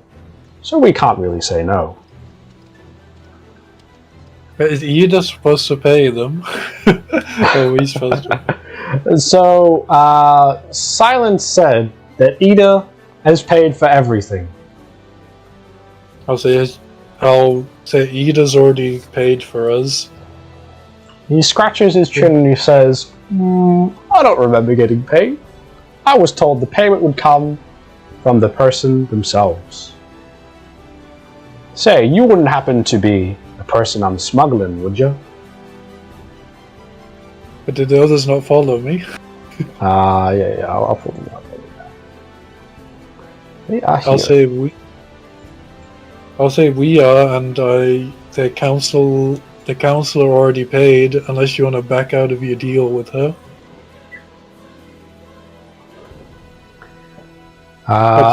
The guy, the smuggler puts his hands up and says, oh, I would never back out from a deal. But you see, I have to get paid first for me to work. I don't work for free. Can I do an insight check to see if he's been a little bit of a liar? Yeah, you can. You can do an insight check. Come on. Okay, 13. Okay. He seems convincing. Alright. Then I guess because Bryce thinks he's telling the truth, she'll ask, how much?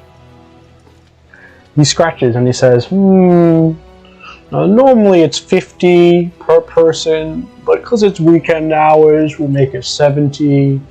What is there? There's 5 of you, and there's 2 small little creatures. That'll be like 8. We're not so good at math, so let's say $1,000.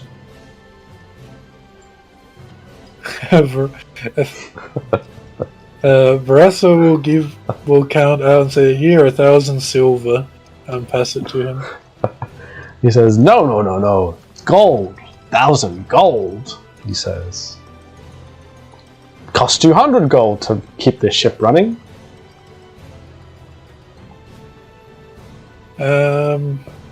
Can one of the... That's... Is someone roll math insight to this guy? Like, making lots of counts?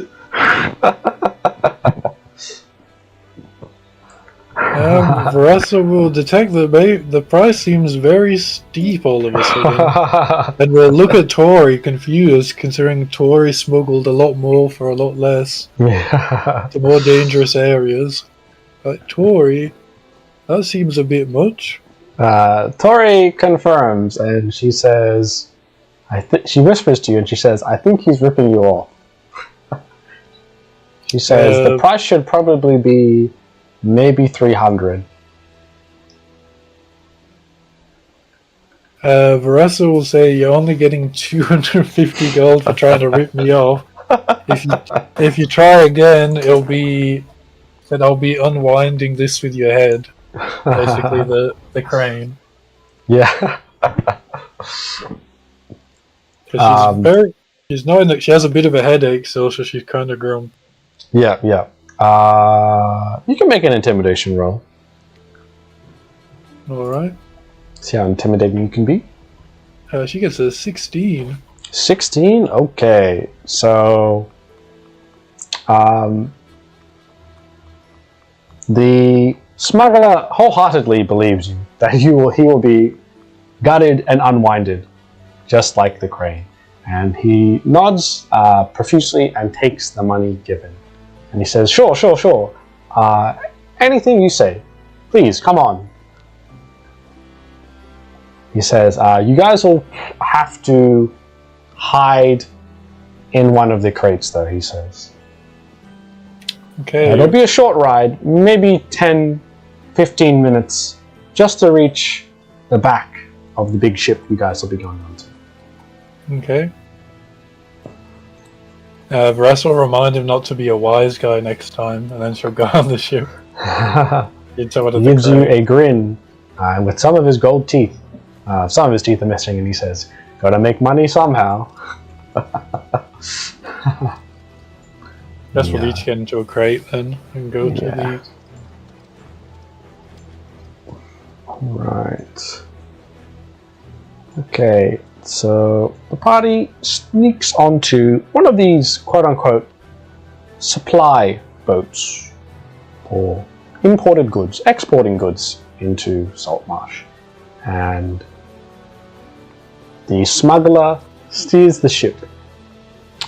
And around 10-15 minutes pass. It's quite cramped inside one of the crates, and the party reaches the edge of a boat. And when that happens, the smuggler knocks on each of the crates. The party comes out of the crates and climbs the ladder of the boat. The large boat. It's definitely a large ship that you think will take you across the waters. And as you're on the outside of the boat, you hear a lot of joyous laughter and merriment. This is probably the boat that Ida was talking about. You make your way onto the ship, and the ship is surrounded by a bunch of dwarves. A bunch of dwarven crew and a dwarven captain. And the captain comes down and he says, "Hello, lads. You must be..." And then he says, "I don't know who you are. Welcome to our ship." He says, "We'll be setting off to find some treasure out in the oceans." He says, "This is my crew, and you're on the bearded deck. We're a dwarven crew, and we normally go where no one else goes.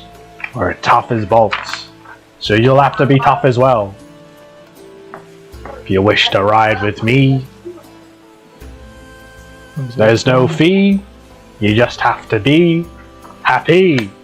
And then he laughs. Okay. Varessa, kind of wanting to help with her mood a bit, pulls out her box of copper nails and goes, "I'm tough as nails." Back to her with a stupid grin. Her mood's a little past.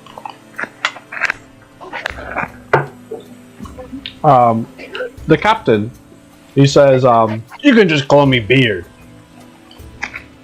You must be the leader." And he points at you, Varessa. "Are you the leader?"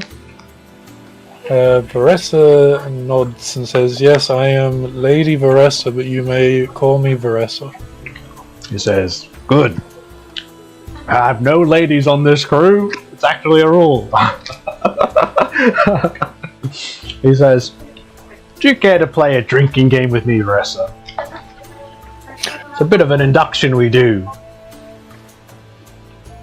Varessa will say, "What are the stakes?" He says, "If you beat me, you get one of my prized rings. And if I beat you, well, you'll just be part of my crew." Varessa will say, "Why not? Let's have some fun," and agree to drink. Alright.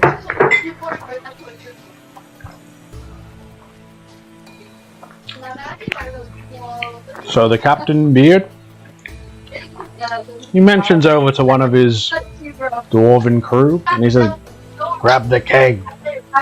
And he runs down with his short little legs, downboard, into the deeper decks, and pulls out a keg.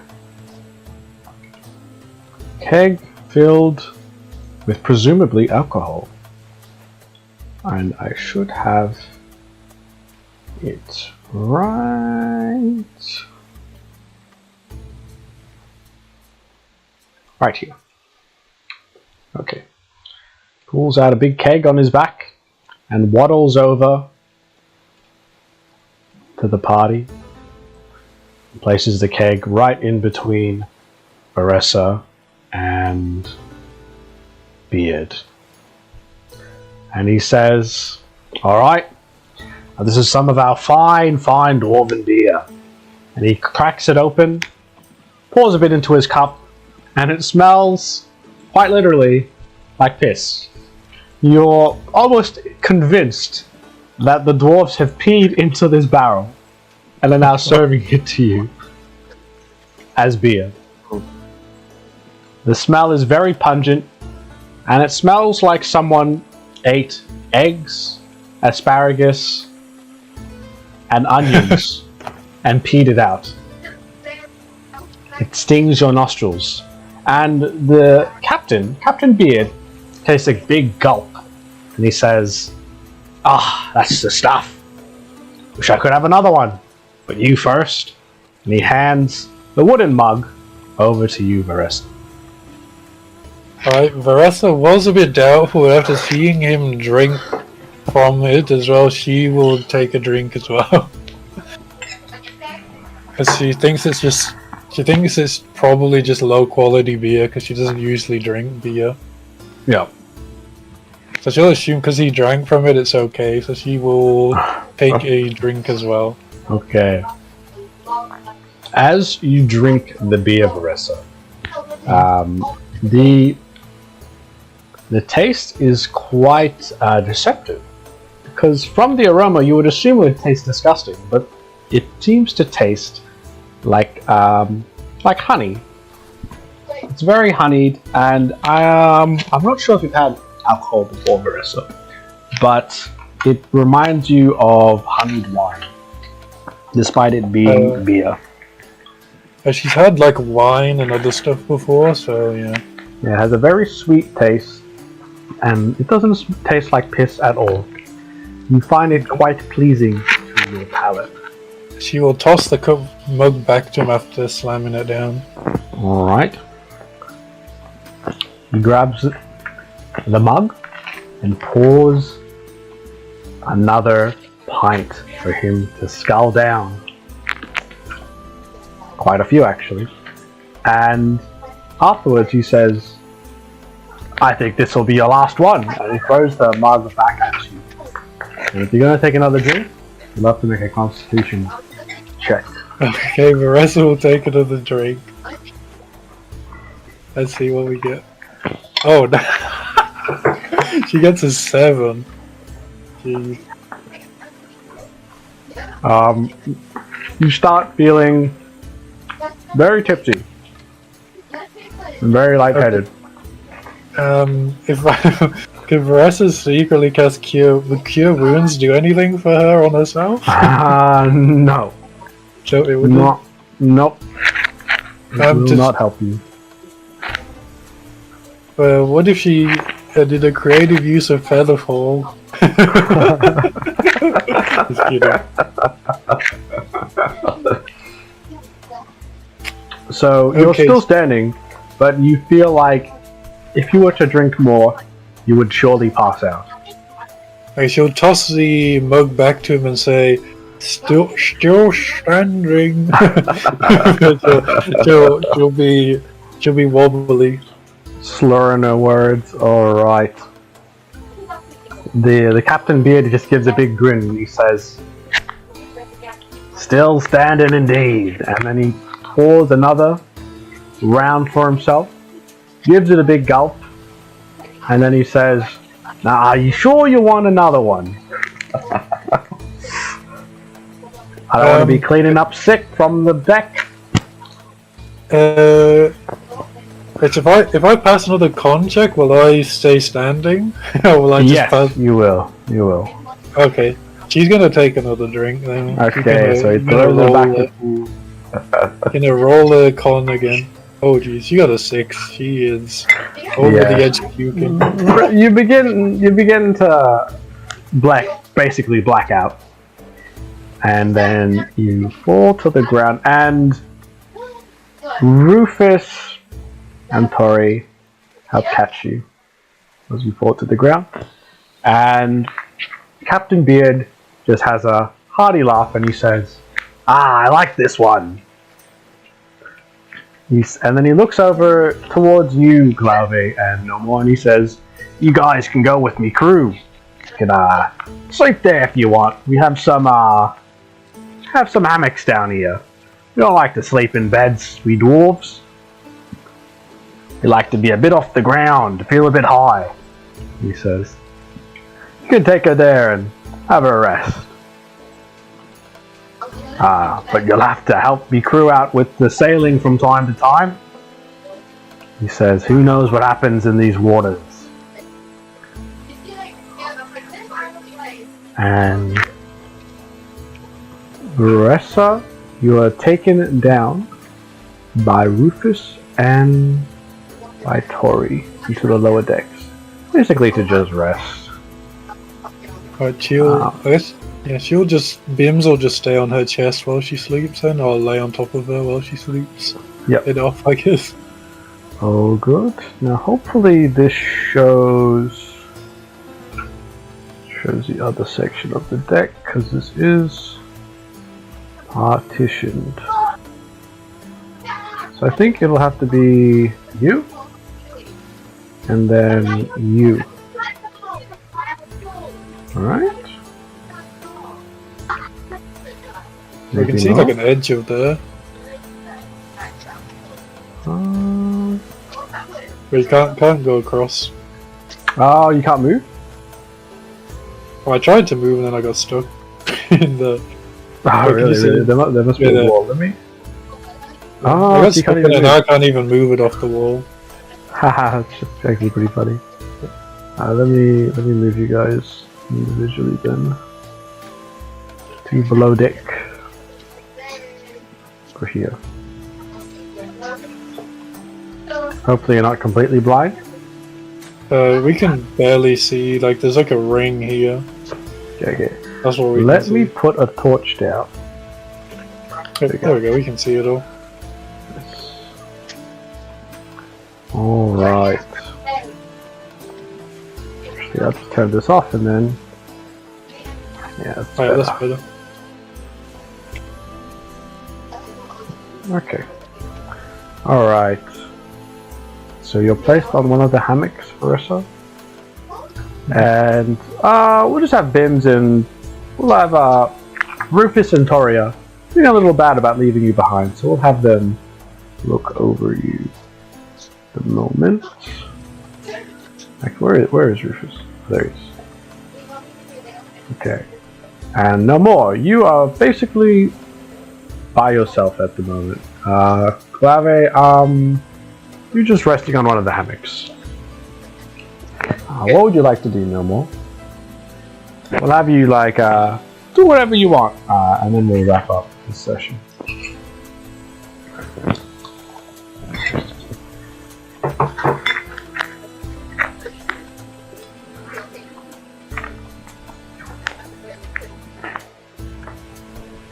Let's see. Was he not here? Maybe he's not. Wait, Glauber, are you want here? you want me to say something to No More?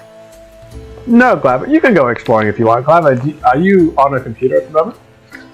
I'm on my laptop. Can you hear? Hello? Oh, okay. Yeah. You Hello?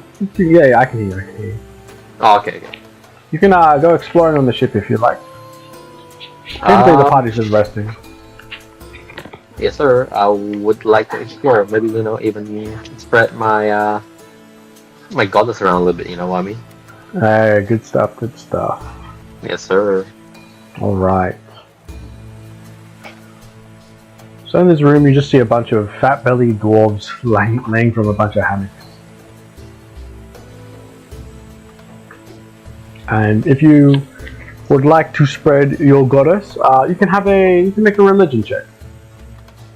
See if you can. Religion check. Come on, Yeah, I make a roll religion check. so low for so many times. Come on, don't fail me now. I got a 14. Okay, so through your silver tongue, you're able to convince 3 of these dwarves that maybe considering Lyra will help them find more mead and more ale. Somehow, as she is the goddess of joy, maybe they'll find joy in more alcohol. True. More meat equals more drinking, and drinking equals happiness, and happiness is all that matters for goddess Lyra. So That's true. That's true. So you have 3 more followers. 3 more followers. Nice. I'm expecting all these followers to conjure up like an Avengers assemble. Yeah. When you need them most, they will appear. Dwarves. Okay. Is there any games that I could play like as a time passing while the rest is while the party's resting? Yeah, there's a game you can play with the dwarves. One of the dwarves, the dwarves, some of them after this happens, decide to play a game, and they begin to do arm wrestling. And they look at you and they say, "Why don't you join us?" Well, I can definitely try and join. Strength's not my forte, but as a man, how could I say no to challenges, right, guys? That's right.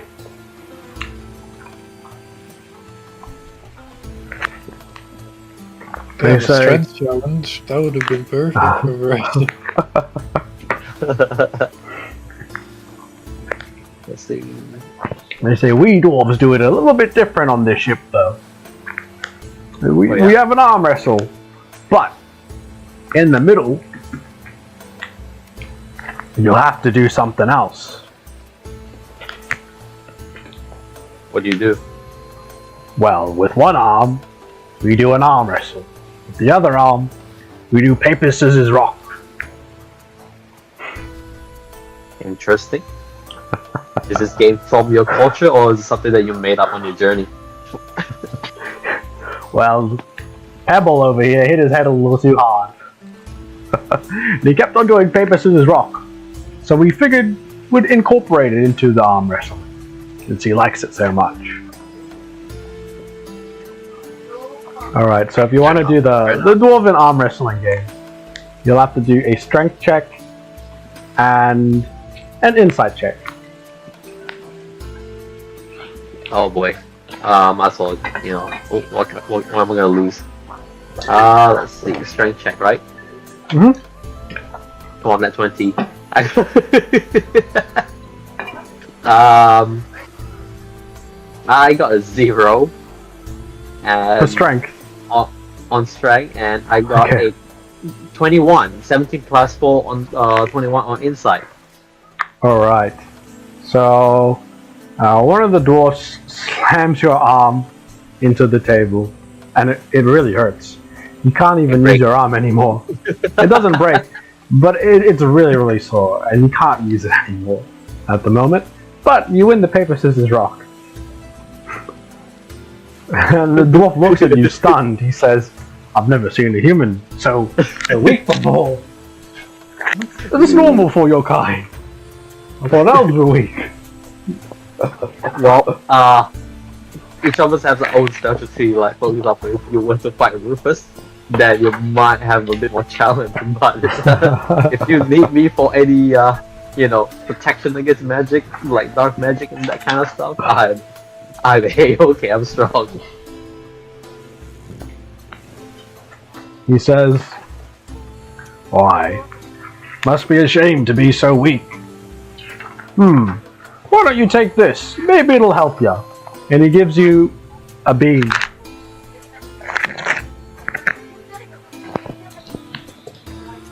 Big? And he says, "Take this as condolences for your broken arm." He just gives you a red bean. A red bean. Just a red bean. It looks like a kidney bean. It has a kidney bean. It looks like a bean. Okay, And he says, eat this and you'll feel good. Maybe. I don't know how humans work. Sure. Let's see. I take the bean from his hands and then I eat it. Alright. As you eat the bean, your neck begins to hurt. Oh boy.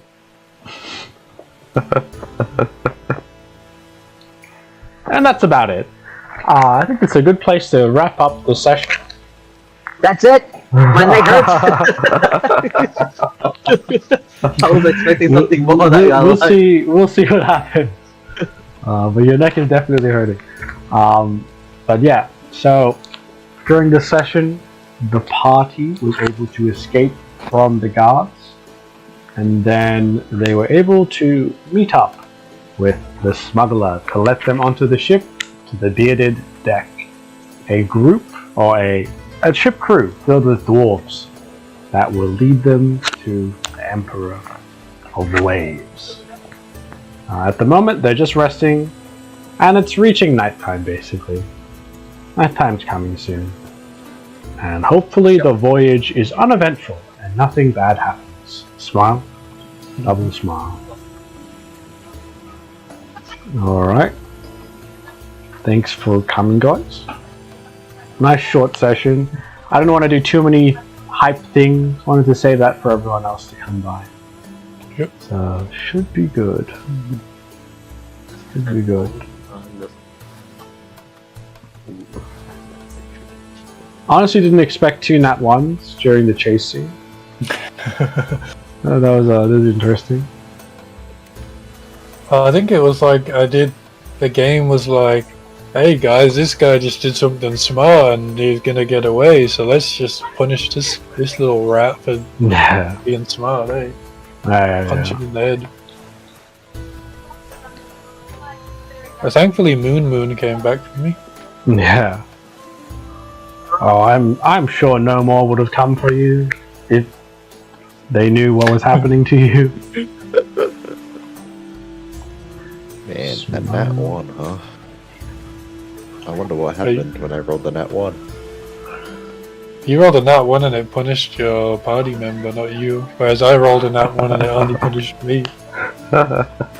You got smited.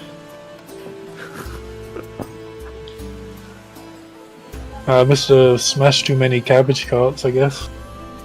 Not my cabbages! And then I got smashed by his cart. I was honestly thinking of one of the nat ones to be the horse just explodes, but I think that's a bit much. That was on my mind. I think if Navish was here and it was a nat 1, he would have got smited for what he did at that god's temple. He would have his bolt of lightning would have just struck his horse and killed it. Yeah, it would have dropped over. So what did I get from the guards? Because I wanted to like take their armor and everything as well. If you remind me next session, we can do the rolls for you to get stuff from the guards. Yeah. Yeah. And then rolling a nat 20 as well in this run. Oh my god. Insane. A nat 1 and a nat 20. I got 0, bro. I got nat 1. Yeah, I got 1 minus 1. Alright. Alright.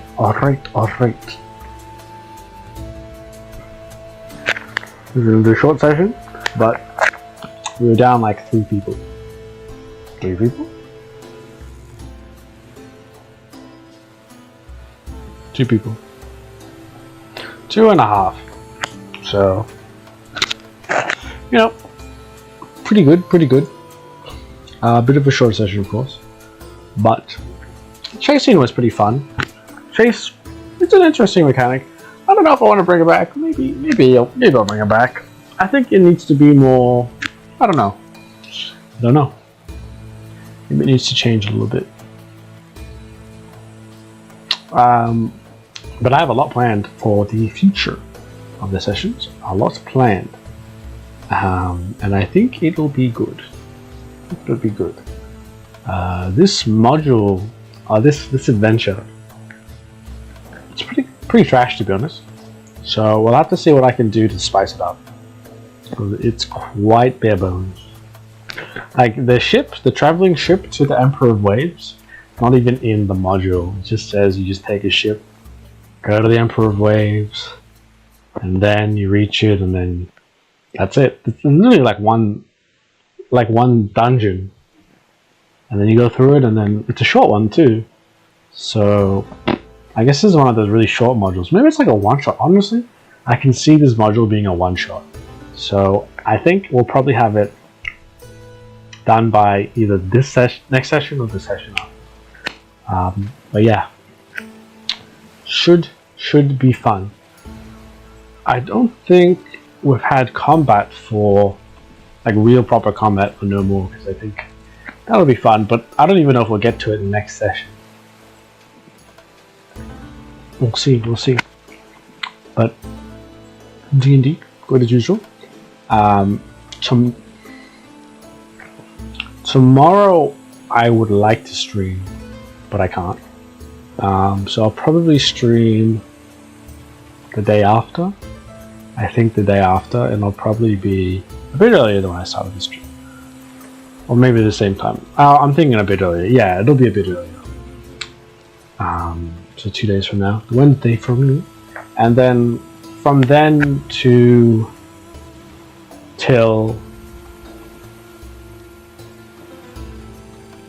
the next D&D session, I'll try streaming every day. So that should be fun. I'll stream every day. And bang, bang, bang, bang, bang. And it should be good. Because I have a lot of studying to do. And not a lot of time to do it. Okay. So I'll try to keep up streaming. Study with new sessions. And yeah. We'll try and have some longer study with me stream sessions coming up. So look out for that. This the edited video for this VOD, it'll be short, so we'll have to see when I upload it. It'll probably be 2.5 hours of VOD. So it'll probably be out like maybe even 3 days from now. Yeah. Shout out to you guys, Twitch people. Shout out to YouTube people. Shout out to the Shorts people. Guys still watch my older shorts. Still comment on my older shorts too. So thank you. I appreciate that. And VOD watchers as well. Shout out to the people who watched the VOD all the way through, or even partly the way through. I appreciate that. Trying to get these VODs more high quality.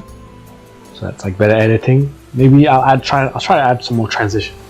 Instead of doing the cuts, I'll try and add a transition.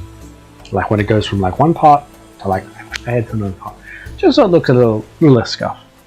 I'll try to do a transition for you guys. And then I might have to update the intro, the highlight intro a bit. We'll see.